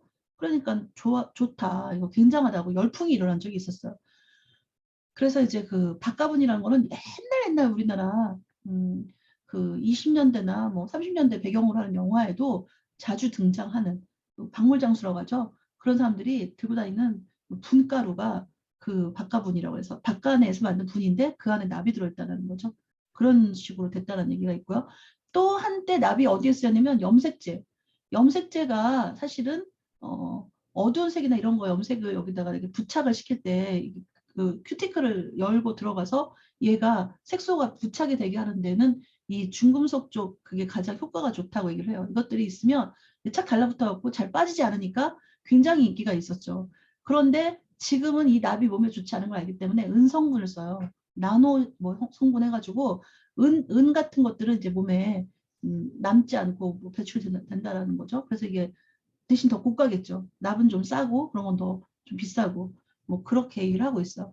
지금 뭐 매독도 매독균이 들어가기 때문에 지금 일본에서 매독 환자가 상당히 많이 발생을 했다. 이거 기사화 됐는데 봤나요? 문제예요.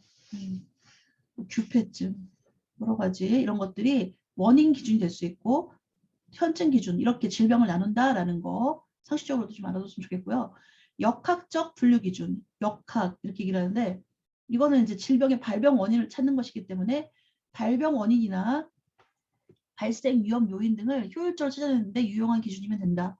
원인이나 진단명을 모르는 상황, 특히 이제 요즘같이 갑자기 발생하는 이런 감염병에는 아직 이름도 붙이지 못하고 원인이 뭔지 밝혀지지 않고 있는 거죠. 처음에 코로나가 뭔지 우리가 어떻게 알았겠어요. 그렇죠?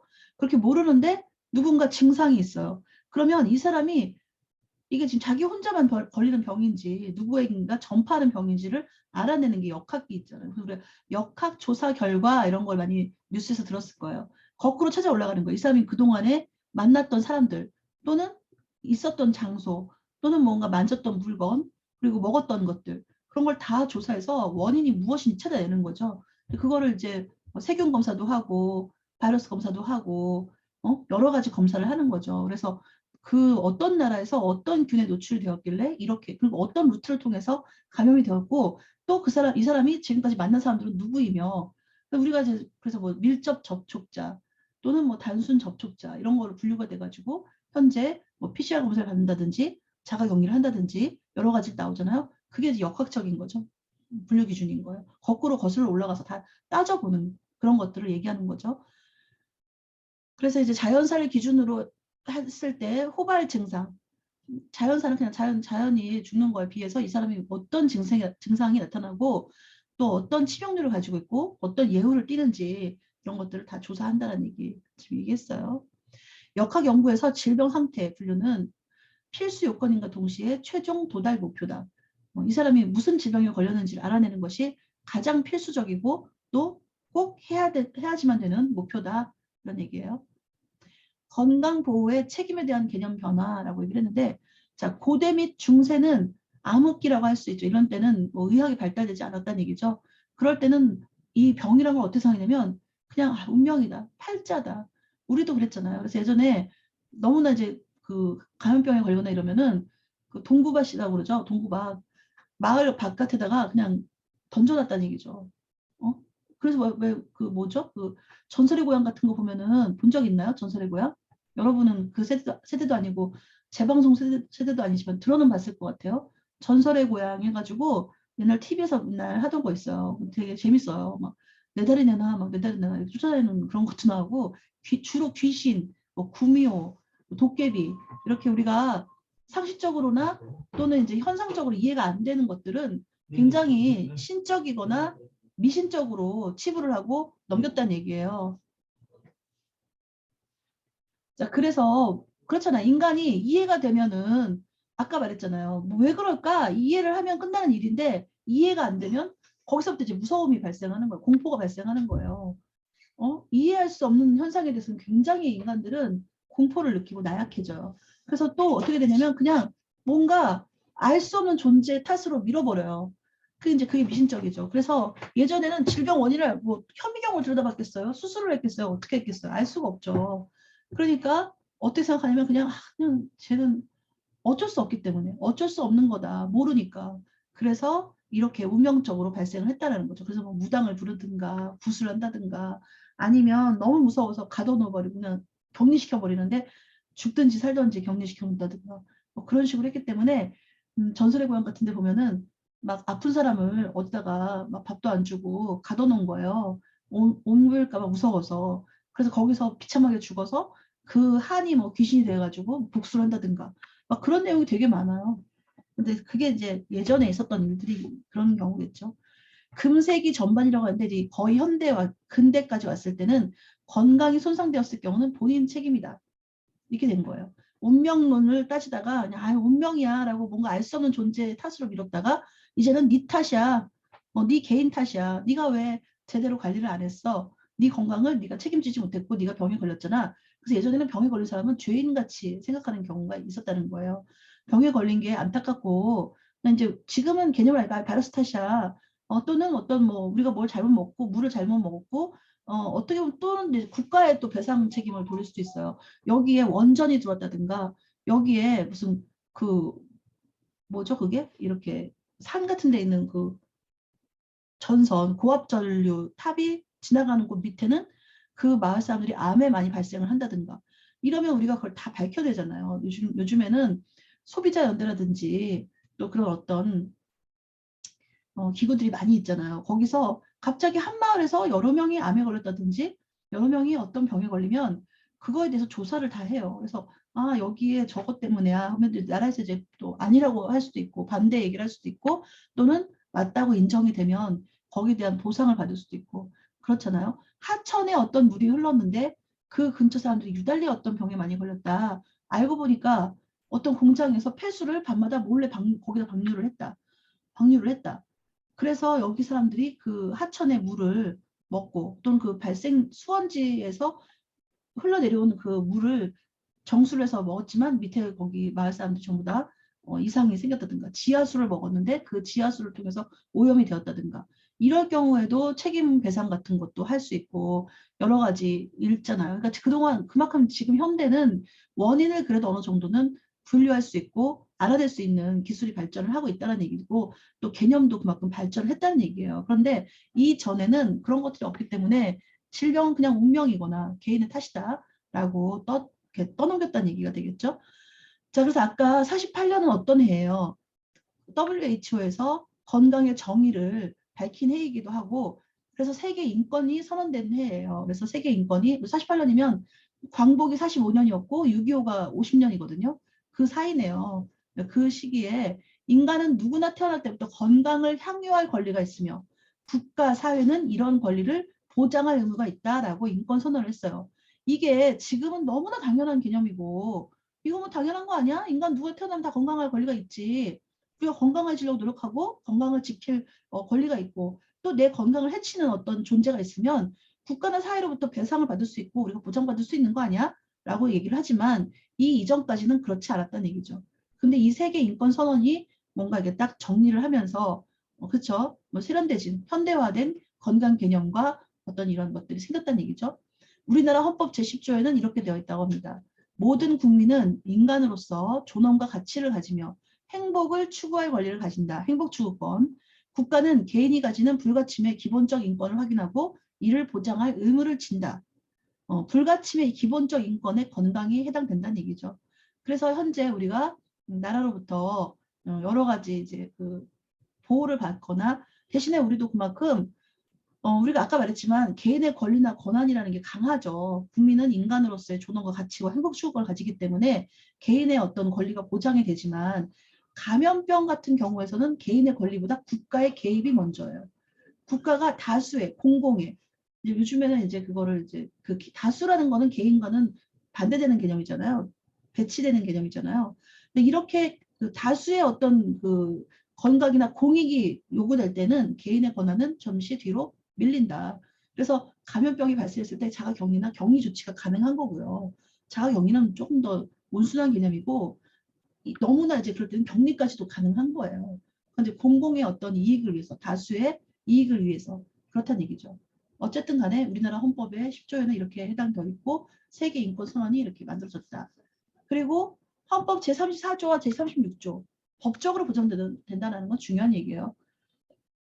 사회보장과 의료보장이 명시되어 있다. 보건의료기본법 제10조에는 건강권이 명시되어 있다. 보건의료 형평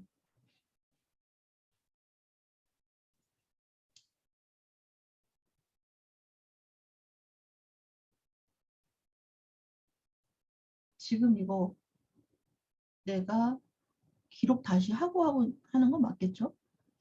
잠깐만요. 걱정되네요.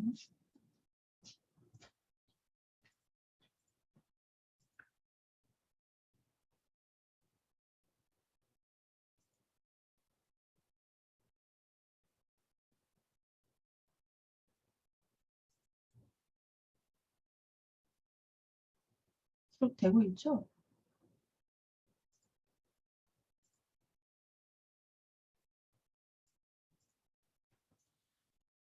자, 한참 주의가 넘어갔는데 왜 이렇게밖에 안 넘어갔어?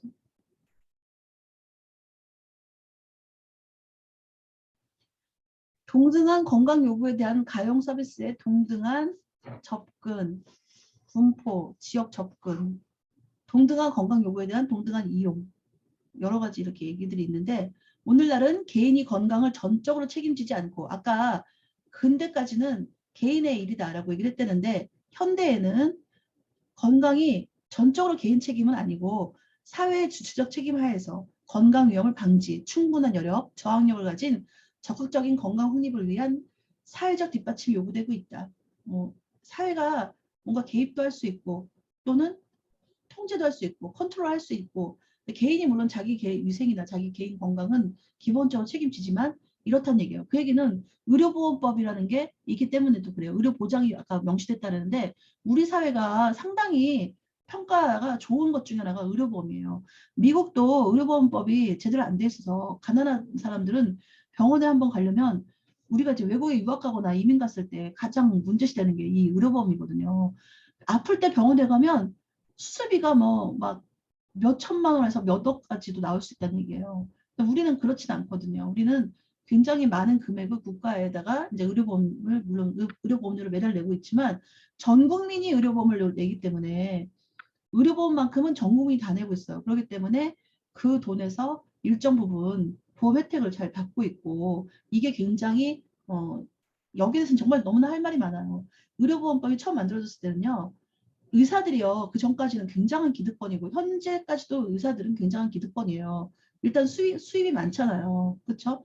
좀 뭔가 특권층까지는 아니지만 아무튼 그렇게 약간 구애받을 정도로 공부도 어렵고 이제 잘 해야 되지만 그리고 이제 그 의사가 되기까지 수련이 과정이 굉장히 길잖아요. 그러니까 많은 세월을 공부와 수련의 과정을 거쳐서 의사가 되는 거가 힘들기 때문에 그 직업이 굉장히 보장을 받아야 되는 건 맞는데 그럼에도 불구하고 굉장히 고소득 어떤 그렇게 위치가 정해져 있잖아요.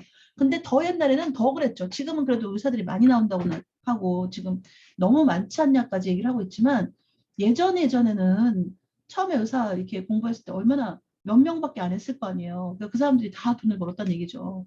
병원 하나 세우면 엄청나게 돈을 벌었다는 얘기죠. 그런데 얘가 이제 독재 정권을 만나면서 그 박정희 대통령 때 이때 이제 뭐라고 했냐면 이 의료보험법을 만든 거예요. 그래서 의사들이 돈을 조금 덜 벌어라. 덜 벌고 국민들이 돈 얼마씩 내면 그거에 이제 맞춰서 좀 해줘라. 약간 강제적으로 시작이 되었다는 거예요. 그때는 이제 의사들이 얼마나 격렬히 반대했겠어요. 차이가 만약에 100만 원을 받을 수 있는데 나라에서 뭐라고 하냐면 나라에서 한 50만 원 주고 이 환자가 한 10만 원 줘서 60만 원 받아. 그것도 나라에서 50만 원 주잖아. 이렇게 얘기가 된 거예요.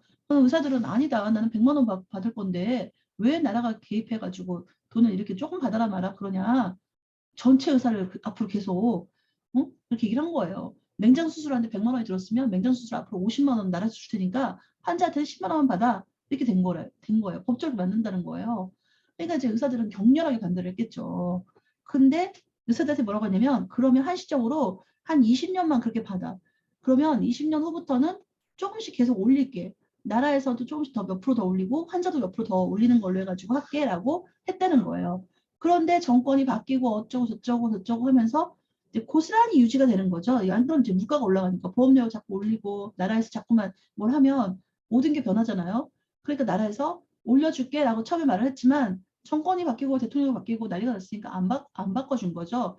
그래서 의사들이 중간중간 데모도 하고 이제는 나라가 살만해졌는데 옛날에는 전체 국민이 가난하고 없이 살고 우리가 이제 아픈 사람들을 또 의사가 몇 명 없어가지고 우리 보고 좀 희생하면은 좋겠다고 해가지고 했는데 지금은 전체 국민 소득이 그때에 비해서 굉장히 많이 올라갔지 않냐. 그러면 의사들의 어떤 그 프로테지도 올려줘야지 왜 그러냐. 이러고 데모를 하고 그럼 또 나라에서 이제 국민들의 어떤 정서는 어때요? 아니 그렇게 안 해도 의사 니네들은 되게 잘 살잖아. 니네들은 돈 잘 벌잖아. 그런데 왜 자꾸 돈을 더 달라고 하나? 이렇게 돼가지고 뭔가 이제 계속해서 갔다는 거죠. 이제 내가 이걸 보건학 박사라면서 배운 거거든요. 이 한 학기 배웠어요. 의료보장보호법만. 되게 복잡하더라고요. 이런 사연이 있는지 몰랐어요. 그냥 그전에 공부 안 할 때는 의료보험 당연한 거 아닌가? 한 달에 한 10만 원씩 뭐 뭐 수입에서 몇 프로 정도 내고 내가 의료보험 받는 거 당연한 거 아닌가? 좋네 이렇게 생각했거든요. 그럼에도 불구하고 10,000원만 올라가도 왜 내가 보험료를 10,000원 더 내야 돼? 20,000원 더 내야 돼? 그거 갖고 굉장히 불만이 많았었거든요. 근데 이 공부를 해보니까 독재 정권이 그때 의사들한테 일방적으로 아주 강압에 의해서 거의 이렇게 만들었더라고요. 그래서 우리나라가 이게 그때 가능했던 거예요. 지금 미국은 그게 불가능해요. 미국은 의사들이 절대로 인정 안 하죠. 왜 여기 아까 말했잖아요. 개인주의가 팽배하다고. 내가 공부 열심히 해가지고 내가 이렇게 아주 힘든 어떤 이걸 획득을 했는데 너네가 나라가 뭔데 사회가 뭔데 나한테 돈을 받아라 말아 그래 이렇게 되는 거예요. 가지고 오바마 그 케어라고 그래가지고 오바마 대통령 때 미국도 굉장히 의료보장법을 만들려고 해서 독일이 원래 되게 잘 돼 있거든요. 독일은 사회보장제도가 되게 잘 돼 있어요. 그래서 모든 그 보험의 시초가 독일이에요. 독일 것도 총독일 때 그런 걸 만들었거든요. 그래서 지금 굉장히 사회보장 제도라고 하잖아요. 어느 정도 연금을 내면은 그 연금을 노후에 돌려받아가지고 노후 생활이 이렇게 편안하게 이어지는 거가 제일 잘 된 나라 중에 하나가 독일이에요. 근데 미국은 그게 안 돼 있어요. 미국은 보장제도가 잘 안 돼 있어요. 워낙에 자유를 추구하는 나라고 워낙에 다민족과 또 굉장히 이 수익 차이가 극명하다 그러거든요. 우리나라는요. 그거에 비하면 사실 굉장히 아주 상향이 이제 상향 평준화예요. 하향 평준화가 아니라 상향 평준화예요. 나라 전체가 사는 거는 뭐 고만고만해지고 지금 이제 선진국에 들어왔다고 해서 그렇게 잘 사는지 못하는지 모른다고 생각할지 모르지만 기본 어떤 수준이 굉장히 높아요. 일단 문맹률이 낮아요. 우리나라는 한글 못 쓰는 사람이 어디 있어요. 할머니들도 다 노후에 어디 무슨 문화센터 다녀서라도 다 글을 쓰시잖아요. 글 못 쓰는 사람 거의 없어요. 문맹률이 별로 없어요. 미국은 ABCD도 못 쓰는 사람 많아요. 글을 쓰고 글을 가지고 있다는 건 그만큼 공부를 할 수 있고 그럼 점점 더 어떤 소득이 증진될 수 있는 직업군으로 갈 수 있는 확률이 높다라는 얘기잖아요. 근데 그런 게 좀 덜 돼 있고 사회보장 제도가 되어 있다고 하지만 굉장히 모든 사람이 다 누리는 건 아니라는 거예요. 그리고 보험도 마찬가지예요. 보험이 일단 안 돼 있어요. 그래서 아프면 큰일 나는 나라 중에 하나가 미국이에요. 우리가 여행 가고 다쳐가지고 아프거나 이렇게 돼도 거기서 수술 받으면 어마어마하게 나온다는 얘기예요. 여행자 보험 같은 것도 잘 들어야 되고 막 그렇잖아요. 옛날에 연예인 한 명이 미국 가가지고 뇌동맥 파열로 이렇게 터졌는데 수술비가 엄청나게 나왔다고 하잖아요. 우리나라 같은 그게까지 안 나왔을 텐데 그렇다고 해요. 그래서 이게 질의 개념이겠죠. 삶의 질의 개념. 이게 우리나라가 굉장히 좋은 편이에요. 우리나라는 일단은 뭐 IT를 잘 누리는 것도 있고 또 그 전자제품 같은 것도 우리나라처럼 이렇게 다양하게 자주 바꿔가면서 잘 누리고 사는 나라가 별로 없다고 하더라고요. 좋은 게 많다고 해요. 나가보면 안다고 그러죠. 해외에 나가서 살아보면 버스 같은 거 잘 돼 있고 대중교통 잘 돼 있고 우리나라 버스 정류장 진짜 알아주잖아요. 뭐 이럴 때 국뽕이라고 할지 모르지만 진짜 우리나라가 좋은 게 되게 많아요. 잠깐 동남아만 몇 군데 가봐도 일단 치안이 너무 안 좋아요. 치안이 너무 안 좋아서 불안해서 어떻게 막 총 들고 다니는 리조트 같은 데나 현금이 다니는 데는 다 총 들고 서 있더라고요. 필리핀이든 말레이시아든 뭐 말레이시아도 마찬가지예요. 막 오토바이가 어마어마하게 다니는데 길에 도로가 교통이 일단 엉망진창이에요. 약간 뭐 자세히 모르지만 며칠 안 가봤지만 그리고 막 소매치기나 이런 것들도 많고 막 이렇대요. 근데 우리나라는 CCTV가 워낙에 많아서 그런지 어째서 그런지 많이 좋아졌잖아요. 그래도 안전하려고 노력하죠. 아무튼 그래서 난 참 우리나라가 좋아요. 여러분 어떤가요? 그렇지 않나요? 우리나라 좋지 않나요? 네. 자, 질병, 질환, 삶의 질의 개념이라는 걸 얘기하는데 질병은 아까도 계속 얘기를 했어요. 생물학적 차원의 개념이다. 병리학 혹은 생리학 관점에서 생체 내의 구조적, 기능적 변화가 의학적으로 정의될 수 있는 상태. 정의될 수 있을 때 질병으로서 이제 이름도 지어지고 된다는 얘기예요. 질환이라는 게 있어요. 질환과 질병은 좀 다르다. 질병은 아까 말한 것처럼 그냥 생물학적인 거, 어떤 이렇게 정의되어지는 거. 질환은 개인적, 사회, 심리적 차원의 개념이다. 환자 개인적인 질병 경험을 의미한다. 하나의 질병이 여러 질환을 야기한다. 개인의 총체적 안녕 상태를 삶의 질이라고 한다. 임상치료 성과 평가의 유용한 지표이고 비용, 효과 분석의 중요한 요소이고 건강 증진 서비스에 대한 필요 예측 할 수 있는 것이 삶의 질이다. 이런 건 이제 용어 정도만 좀 알아두시면 돼요. 질병과 질환은 좀 다르다라는 거. 하나의 질병, 여러 질환을 야기할 수 있다는 거. 보건의료 분야에서는 건강 관련 삶의 질을 주로 논한다. 의학적으로 정의되는 건강 개념이 삶의 질의 주축을 이룬다. 생활수단 개념은 HRQOL 개념의 핵심이다. HRQOL이 삶의 질이라는 거예요. 여기 앞에 Health Related Quality of Life 해가지고 줄여서 이렇게 얘기한다는 거예요. 신체적 활동 기능도, 주관적 또는 자각적 건강 상태, 정신적 건강 상태, 대인관계 상호작용 및 지지도, 생활 만족감 및 의욕도. 자, 여기서 이 삶의 질은 신체적인 활동, 어떤 뭐 실제로 건강한 것도 당연하지만 내가 자각할 때 몸은 별로 이상이 없지만 내가 처지고 뭔가 막 기운 없고 뭐 하기 싫고 이런 것도 삶의 질로서는 낮다는 얘기죠. 정신적 건강 상태, 그리고 사람들과의 관계. 내가 신체적으로 정신적으로 건강해도 뭔가 주변 사람들하고 관계가 좀 안 좋고 원만하지 않고 자꾸 부딪히고 이래도 불편하고, 또는 누가 자꾸 나를 도와주고 나를 위로해주고 나와 뭐 함께 뭔가를 해주고 애써주고 하면 내 삶의 질이 올라가고, 그리고 생활 만족감, 그리고 의욕도, 내가 뭔가 하고자 하고. 여러분은 지금 이렇게 따지면 삶의 질이 1에서 5단계라고 하면 몇 정도 될까요? 한번 저기 채팅으로도 해봐 주세요. 내 삶의 질은 지금 1에서 5일 때 뭐 4다, 3이다, 5다, 1이다, 2다. 한번 얘기해 줄까요?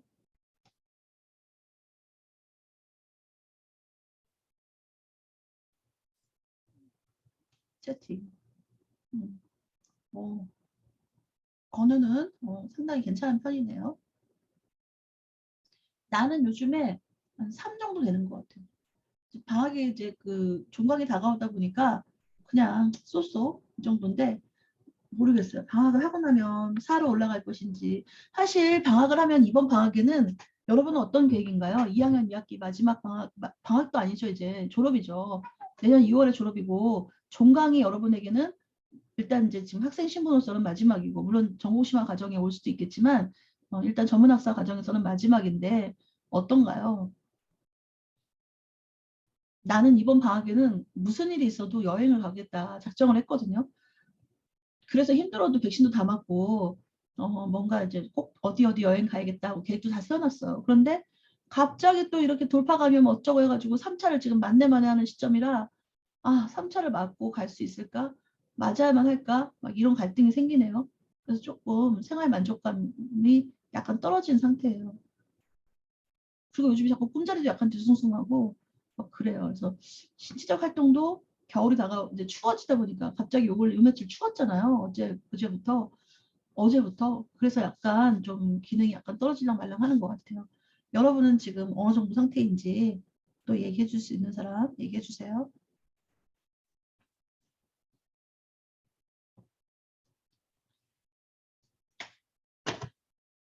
네, 건강질병 개념이라는 게 16세기 이후에 형성되기 시작했는데, 근대 서양 철학과 과학의 성립, 뭐 역사적 맥락을 같이 한다.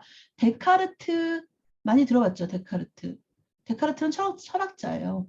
철학자인데 이 사람이 뭐라고 말했냐면, 정신과 육체는 분리되어 있으며 정신은 신의 뜻으로 과학의 대상이 될 수 없으나 육체는 마치 기계와 같은 것으로 인간의 지식으로 설명될 수 있다라고 이 사람은 그렇게 해석을 했네요. 정신은 신의 영역이다 이렇게 생각을 했다는 거예요. 정신과 육체의 분리, 신체적 현상을 기계론적으로 해석하려는 특징이 있었다. 뉴턴도 나왔네. 뉴턴의 물리학은 현대의학의 기본적인 질병의 설명의 틀이라고 할 수 있는 기계론을 제공했다. 인간은 마치 시계와 같은 기계로 설명되고, 질병은 그 부속의 하나가 고장이 난 것이며 그 부분을 고치면 곧 건강이 회복된다는 개념이다. 이 맞나요? 인간은 모든 부분이 부속처럼 다 이렇게 이루어져 있는 하나의 기계고, 신체는 그 기계 중에 어느 한 부분이 고장나서 그거를 고치면 된다. 이게 맞나요? 어떤 부분은 맞고 어떤 부분은 틀리겠죠. 예전에는 이게 신과 육을 분리해서 보기 때문에 이렇게 생각할 수 있지만, 현대에는 자 그렇게 따지면 우리는 스트레스라는 개념을 해석할 수가 없어요. 스트레스는 눈에 보이지 않잖아요. 그래서 한동안은 스트레스는 병의 원인이라고 인정받지 못했어요. 지금은 모든 병에 거의 대부분 빠지지 않는 게 스트레스예요. 위가 안 좋아서 왔어요. 요즘 스트레스 받으세요? 장이 안 좋아서 왔어요. 스트레스 받으세요? 눈이 아파요. 스트레스세요? 머리가 아파요. 귀가 안 들려요. 뭐 입안이 말라요. 뭐 이가 아파요 해도 아 요즘 스트레스 받으신 일이 많으신가 봐요. 라고 할걸. 그 정도로 이제 지금은 스트레스가 인정을 받고 있는데 스트레스가 눈에 보여? 그게 어느 기계 한 축처럼 눈에 보이는 부분이 고장난 게 스트레스야? 아니잖아. 그런데 예전에 이렇게 그런 때는 사실 그리고 정신은 당연히 강해야 된다 생각했던 거야. 정신에 뭔가 이상이 미쳐있다? 이거는 뭐 육체 질병이라고 하기보다는 아까 말한 것처럼 약간 미신적인 개념. 자기 스스로 정신을 잘못 관리했다거나 아니면 신의 영역이다. 이렇게 생각을 했다라는 거예요. 그래서 몸은 그냥 어디 여기가 좀 고장났어. 심장이 좀 아파. 그럼 심장에 관련된 뭐 혈관을 뭐 열어준 이렇게 뭔가 기계적으로 접근해서 그 부분을 고쳐주면 다 나았어. 이렇게 얘기를 했다는 거죠. 근데 현대는 그렇게만 설명되기에는 복잡한 개념이 있다는 거예요. 의학의 범주를 치료적인 것으로 국한시켰다. 치료적 방식이 국민 전체 건강을 효과적, 효율적 전시시키지 못하였다는 점에서 많은 비판을 받았다. 맞죠? 미생물학적 병인 외에도 질병 발생에 관계되는 다양한 요인의 상호관계가 규명되고 생의학적인 접근으로 설명되지 않는 만성질환의 증감에 따라서 이해 한계가 점점 더 뚜렷해졌다. 현대는 이거보다는 더 복잡하고 더 많은 요인을 보기 때문에 기계적이다. 어느 한 부분을 떼어서 고쳤다고 다 고쳐졌다라고 보지 않는다는 거죠. 당연하죠. 16세기네요. 지금 21세기인데 5세기 전이니까 500년 전에는 뭐 너무나 이제 미개하게 생각을 했다는 거죠. 자, 유전적 요인. 요즘에도 유전적인 요인은 무시하지 못하는 부분이죠. 인위적 조작 가능한 것이 아니기 때문에 유전 요인 자체를 결정 요인으로 인정하지는 않는다. 독자적 또는 능동적으로 작용하는 직접적 요인의 가능성은 거의 없고 다른 요인과의 교호작용을 통하여 영향을 미칠 수 있는 것으로 알려져 일종의 감수성 요인이다. 감수성 요인은 교호작용을 하는 다른 요인을 제어함으로써 그 효과에 간접적 조작 가능성이 있는 경우 질병 결정 요인의 하나를 인정받는다. 되게 어려운 말 많이 썼는데 일단 유전적인 거 하나만 가지고 얘기하는 건 아니라는 거예요. 왜냐하면 봐봐요. 형제 간에 똑같이 형제가 부모의 유전자를 그대로 가지고 태어났어요. 그런데 누구는 대머리 이게 발현이 됐고 누구는 대머리가 아닐 수도 있고 누구는 그 생명일 수도 있고 누구는 아닐 수도 있고 뭐 그거는 이제 유전적인 게 맞으니까 4분의 1 뭐 유전이니까 그렇다 치더라도 누구는 고혈압을 얻었는데 누구는 고혈압이 아니야. 형은 고혈압인데 동생은 아니야. 그렇게 달라질 수 있잖아. 그러니까 유전적인 요인 하나를 가지고 이 질병이 꼭 발병했다라고 말할 수는 없어요. 다만 이 유전자에 당뇨 유전자가 있는데 이 사람 생활 습관이 뭐 많이 먹고 뭐 탄수화물도 많이 먹고 술도 마시고 술은 뭐 상관없겠다. 탄수화물 너무 많이 마시고 운동을 별로 안 해가지고 비만이 됐어. 그럼 비만과 유전이 만나서 당뇨병 유전자가 발현을 해가지고 걸릴 수 있는 것이고 그런데 다른 형제 한 명은 굉장히 소식을 하고 운동도 열심히 하고 그래서 이런 거가 당뇨가 아니야. 그 사람의 당뇨 유전자가 발현되지 않도록 했다는 거니까 그러니까 당뇨 유전자라는 건 감수성 어떤 걸 반응한다. 감수성이라는 거 알죠 여러분? 감수성이 예민해. 저 사람 완전 소녀스러워. 감수성이 아주 예민해라고 할 수 있잖아. 감수성은 예민도거든요. 그러니까 그 유전자가 어떤 환경이나 다른 어떤 요인을 만났을 때 예민하면 발현할 수 있고 예민하지 않으면 발현하지 않는 것뿐인 거죠. 그렇다고 유전적 요인이 아예 상관이 없는 건 아니고 이렇게 직접적 원인이라기보다는 감수성 요인이다 라고 이해를 하면 될 거예요. 어렵지 않죠 이 얘기는. 자, 건강 질병 현상과 수명의 성별 차이가 일관된 양상으로 나타난다. 성별 요인도 연령 증가와 같이 인위적 조작이 불가능한 요인이기 때문에 성 자체를 결정 요인으로 해석하지 않는다. 따라서 성 관련 요인은 문화적, 행태적 요인의 차이 등으로 설명할 수 있다. 성별에 따른 문화적, 행태적 특성에 대한 의학적 연구, 성 특성 의학, 젠더 스페시픽 메디슨가 필요하면 시사한다.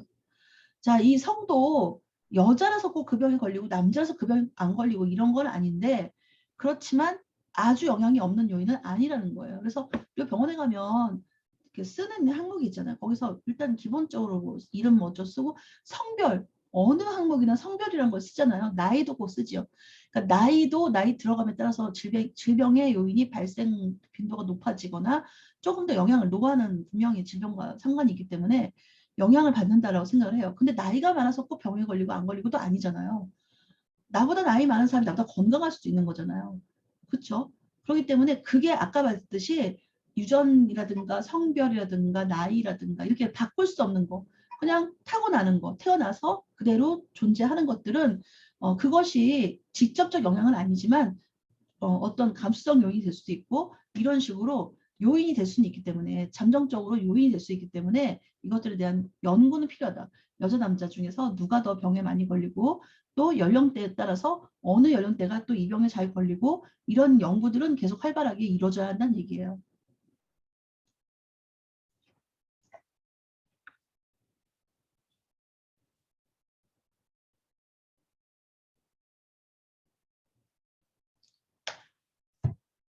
자, 직업, 사회 경제적인 요인. 이거는 이제 정부 위에 뭐라 그랬어? 건강 질병 현상의 결정 요인이다. 그렇게 얘기를 했어요.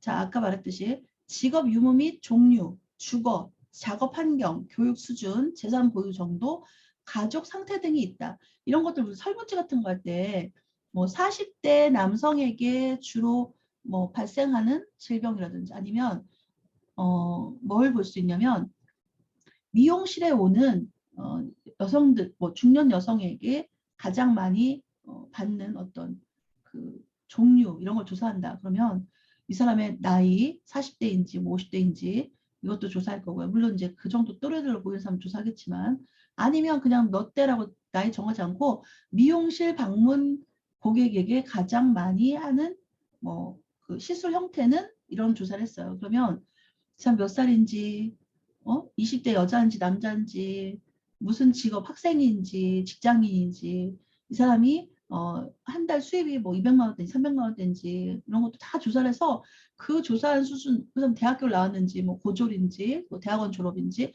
다 조사를 해요. 그래서 그런 상태들이 이 사람이 근데 20대 남자고 학생이고 이런 사람들은 커트를 제일 많이 한다든가, 20대 여자인데 월 수입 200만 원 아니면 용돈이 뭐 100만 원 정도 쓴 사람은 무슨 펌을 몇 개월에 한 번씩 가장 많이 하든가 이런 걸 조사하는 게 쭉 나올 수 있잖아요. 그런 거가 이제 어떤 평균을 내고 통계학적으로 설문을 하는 건데, 그런 거를 다 할 수 있을 때 사회 경제적 요인에 가장 많이 조사하는 내용이 이 위의 내용들이에요. 사회 경제적 계층 등의 포괄 지표로 표현된다. 직업 분류에 따른 사망 또는 이환과의 관련성에 대한 연구 결과는 80년대에 영국에서 발표된 블랙 리포트, 전문직보다 비숙련 육체 노동자가 사망과 이혼율이 높다. 그러니까 전문직에 종사하는 사람들이 좀 더 자기 건강 관리를 더 잘하고 또는 건강 관리에 쓰이는 비용을 좀 더 많이 사용한다든가, 이런 차이를 우리가 해석할 수 있겠죠. 왜 비숙련 그 육체 노동자가 더 많이 사망하느냐, 이걸 조사.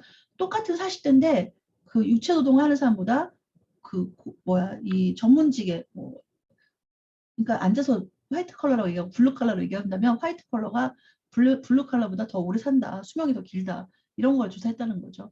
아무래도 육체 노동자가 훨씬 더 위험에 노출이 더 높다든가 아니면 건강 관리를 조금 더 소홀히 한다든가, 또는 우리나라 경우로 봤을 때 내가 예상하기로는, 근데 그건 비슷할 것 같긴 해요. 술을 더 많이 먹는다든가 아니면 건강 지식도가 조금 더 있거나 조금 더 관심을 가졌다든가 이런 거를 조사를 해볼 수 있겠죠. 왜 그러면 그러는지 그런 걸 알아볼 수 있겠죠.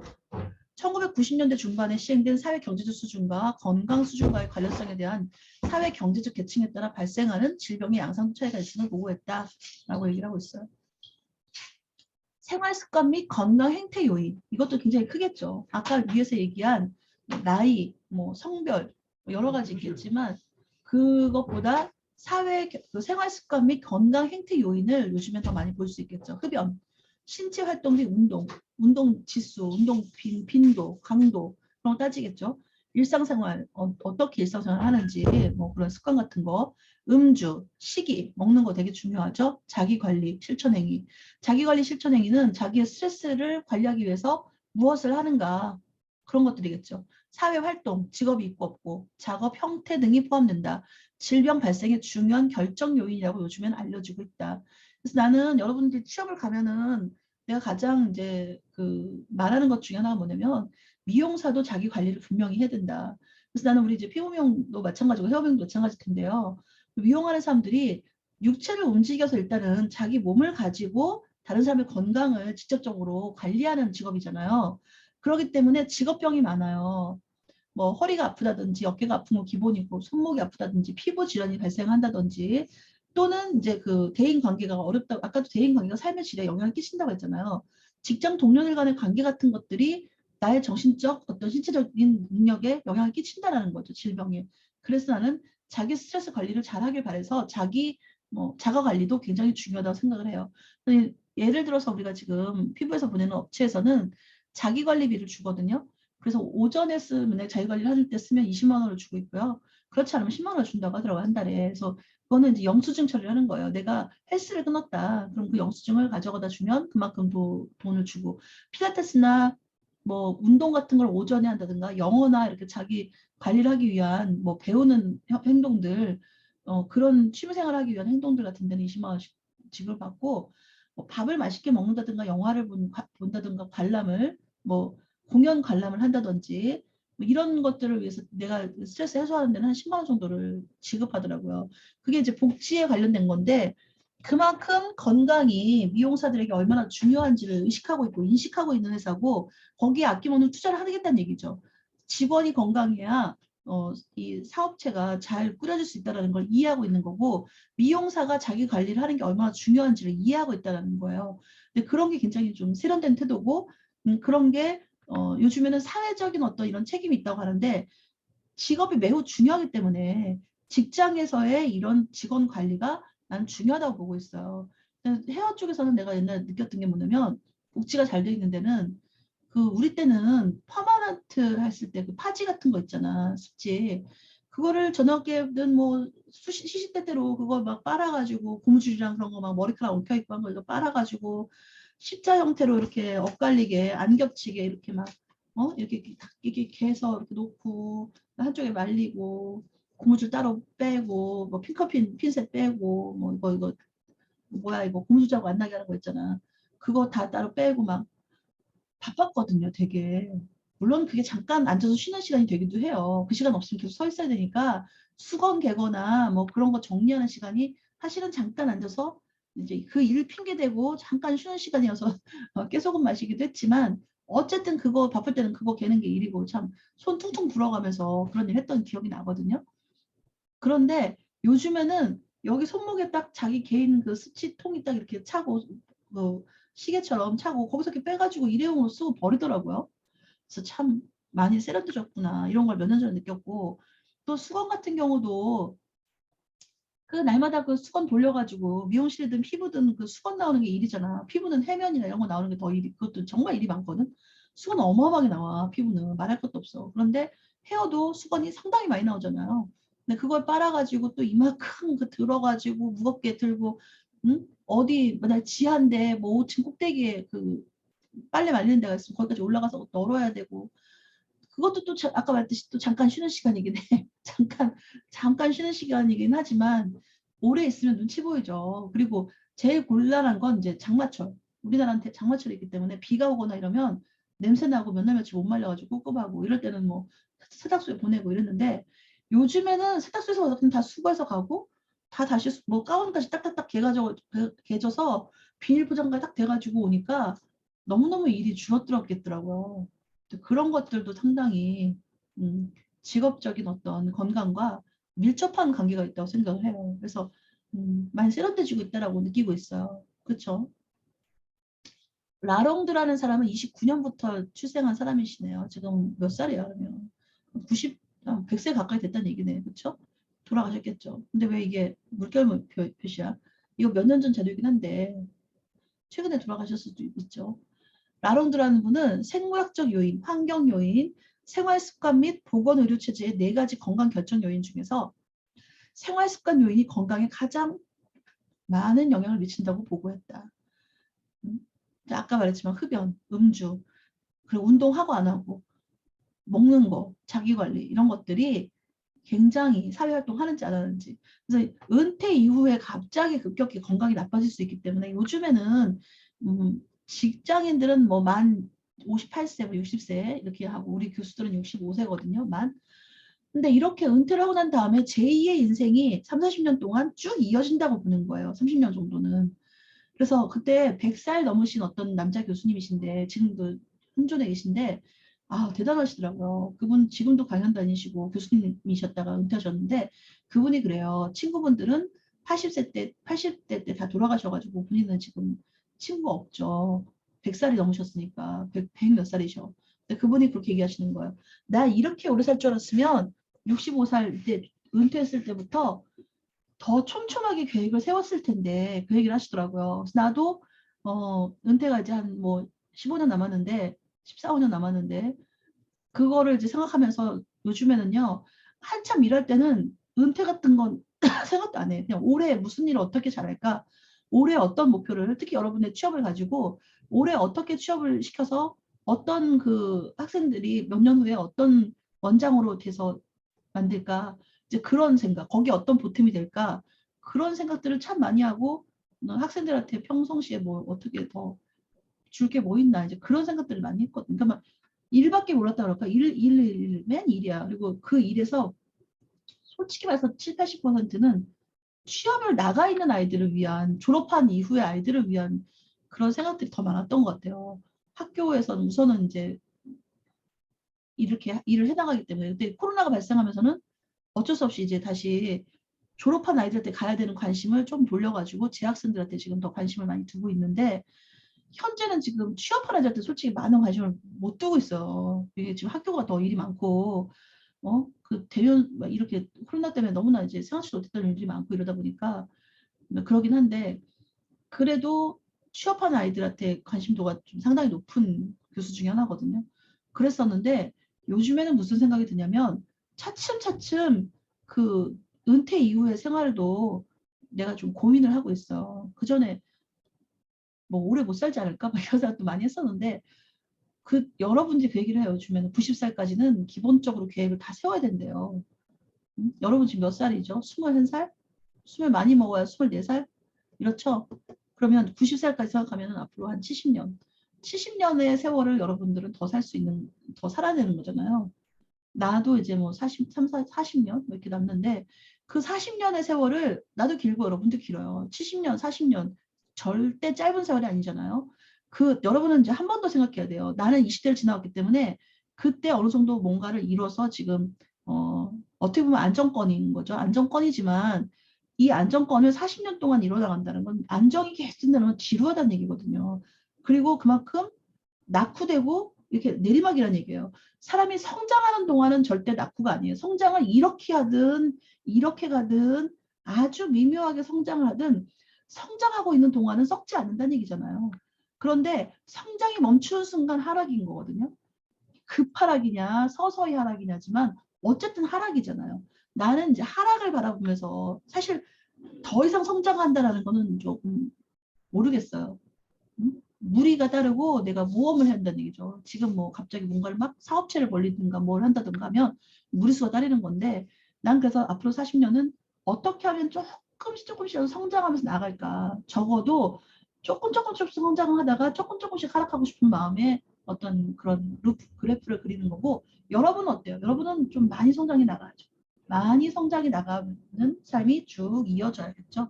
그런 면에서 지금 여러분들이 좀 웅크리고 있든지 움츠리고 있는 거라고 생각을 하고요. 절대로 조급하게 밥 먹지 마시고요.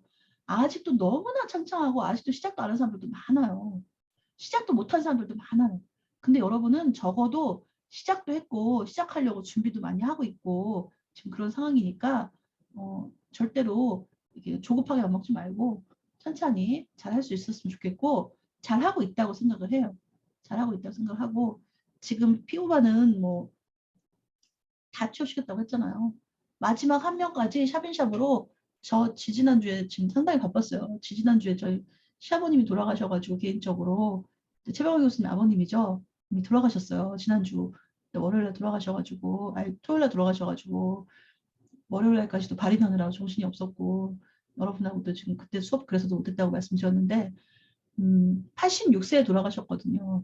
근데 참 개인적인 이야기인데 많이 좀 허무하더라고요. 요즘에는 시골에 산소가 있어요. 그래서 산소에 이제 묻어드릴 수 있고 매장을 하는데도 불구하고 화장을 하더라고요. 그래서 이제 화장을 했더니 우리 아버님 86년 산 인생이 겨우 한 줌이에요. 한 줌에 이렇게 딱 담기는데 참 마음이 여러분 아직 그런 경험 모르죠? 나도 이 나이 먹어서 이제서야 느끼는 그런 경험인데요. 정말 어른이 된 것 같아요. 뭔가 그런 장례를 한번 치르고 나니까 막내들이어서 우리가 주변에서 막 우리가 다 막 하고 그런 거 아니거든요. 그냥 형들 하는 거 따라하고 그냥 하라는 대로 하고 그랬는데도 어머니도 계시니까 아직도 약간은 뒤편에 서서 그냥 하라는 대로 하는데도 어른 된 것 같더라고요. 그리고 좀 마음이 이상하고 이전까지는요 내가 좀 다이어트에 평생 다이어트를 진짜 잘 했든 못했든 평생 다이어트에 어떻게 보면 좀 약간 집착하는 면이 있거든요. 미용 교수기도 하고 그러기 때문에 내가 내 더 좀 살 좀 빠졌으면 좋겠고 막 이런 것도 있었어요. 근데 내가 그 장례식을 치르면 느낀 건 뭐냐면 사람 어차피 가고 나면 다 한 줌이에요. 한 줌이냐 한 줌에서 티스푼 하나 더 있냐 없냐인데 살이 무슨 중요한 게 있나 이런 생각이 들어요. 그게 중요한 게 아니고 여기 나오는 것처럼 생활 습관 및 건강 행태가 삶의 질을 결정하잖아요. 이게 다 알고 있어요. 교수라 누구보다 잘 알고 있는데도 실천이 안 됐을 뿐인데 운동해야겠다는 생각을 했어요. 저는 흡연이나 음주는 안 하기 때문에 운동을 꼭 해야겠다. 그래서 적어도 몇 번씩 걷고 특별하게 큰 무슨 다른 기구 운동이나 이런 거를 할 체력이 안 되기 때문에 어깨도 아프고 못하지만 운동은 꾸준히 해서 내가 기분 전환도 하고 내 관리도 하고 내 일상생활의 삶의 질을 높여야겠다. 그런 생각을 하고 있어요. 여러분도 겨울 지금 더 잘하고 있다고 알고 있어요. 대부분 다 운동도 열심히 하고 있고 다 잘하고 있죠. 근데 앞으로도 마찬가지예요. 이제 시작이기 때문에 노동에만 가치를 두지 마시고요. 내가 직업적으로 일을 너무 많이 하고 있고 막 힘을 쓰고 있는데 운동까지 해야 돼? 운동과 노동은 다르다고 하는 거 알죠? 그것처럼 노동이나 어떤 그 저번에 우리가 노무사 불러가지고 특강을 했는데 그때 여러분 들었으면 했는데 못 들었죠. 노동자하고 근로자의 차이가 근로자 우리가 보통 근로자라고 표현하고 싶지 노동자라고 표현하고 싶지 않다고 하는데 근로자가 노동자 안에 들어간다고 하더라고요. 노동자는 그냥 모든 그 직업을 가진 모든 사람들을 노동자라 할 수 있고 그리고 육체 노동만 하는 사람이 노동자가 아니라 근로자는 근로소득을 받는 사람을 근로자라고 한다 얘기를 하는데 어쨌든 그래서 조금 더 자기 관리를 잘해서 지금 여기서 뭐 질병의 뭐 정의라든지 뭐 가지가지 정의가 나오고 있는데 그런 게 중요한 것보다도 내 어떤 삶의 질을 어떻게 관리하느냐. 그렇죠? 그래서 흡연을 하는 사람들 같으면 사실은 금연해야 한다고 생각해요. 음주가 심한 사람들은 자제해야 한다고 생각하고 여기도 그러니까 절제와 자제가 굉장히 중요한 포커스예요. 그리고 운동하기 싫은 마음도 절제해야죠. 나가서 운동해야죠. 나는 여기에 하나 더 요즘에 미용 관리를 포함을 시켜야 된다고 보고 있어요. 여기서만 해도 지금 그 건강의 여러 가지 개념을 우리가 미용사 쪽으로 한 번 더 정리해 볼 필요가 있지 않나요? 이 빠져 있잖아요. 미용적인 요즘에 미용이 얼마나 중요합니까? 밖으로 보여지는 모습뿐만이 아니라 아름답고 싶은 거는 모든 사람의 욕구고 건강하기만 해서 당연한 게 아니라 건강함이 곧 아름다움을 표출되는 것이 굉장한 정의가 될 수 있고 그렇지 않습니까? 우리 미용을 전공하는 우리 친구들이 한 번 더 미용학적인 관점에서의 건강 정의를 해줬으면 좋겠어요. 자, 그런 의미로 과제 낼게요. 기말고사 레포트라고 생각해도 기말고사 되고 내가 그냥 시험지 한 장씩 들고 나갈 건데 시험지가 따로 없고요. 오늘 낸 문제 답 주시면 되는데 미용적인 앞으로 여기 지금 앞에서 쭉 나왔던 이런 그 건강의 정의들을 한번 딱 보고 난 다음에 여러분들이 각각 생각하는 미용사로서의 건강의 정의 그리고 미용사로서 삶의 질을 높일 수 있는 방안 그거를 한번 쭉 써주시는 걸로 한번 우리가 할게요.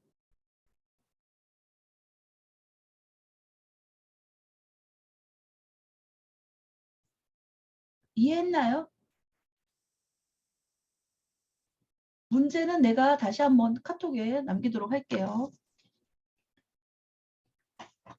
자, 오늘은 수업을 지금 9시 반부터 11시 36분이니까 아까 10분 쉬었다 치고 11시 40분, 11시 반, 2시간을 했거든요.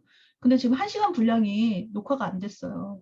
그래서 그 분량은 다시 다른 동영상으로 대체해서 2시간 분량, 2시간 반 정도 분량을 올려놓도록 할게요.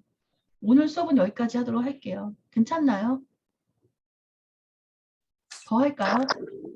충분한 것 같습니다. 네, 그렇습니다. 그리고 내가 기말 그 시험 문제는 미리 올려줄 거고요. 이번 주 금요일 날이 아니 다음 주 월요일 날이 기말고사니까 11시에 만나자고 이야기했어요. 이해했죠? 네. 다음 주 네. 11시에 잠깐 기말로 만나서 문제 좀 잠깐 풀고요. 그리고 좀 맛있는 간식 먹으면서 마무리하도록 그렇게 할게요. 괜찮죠? 네. 네, 고맙습니다. 오늘 수업 여기서 마무리하도록 할게요. 네. 잘 지내요. 네. 감사합니다. 고맙습니다.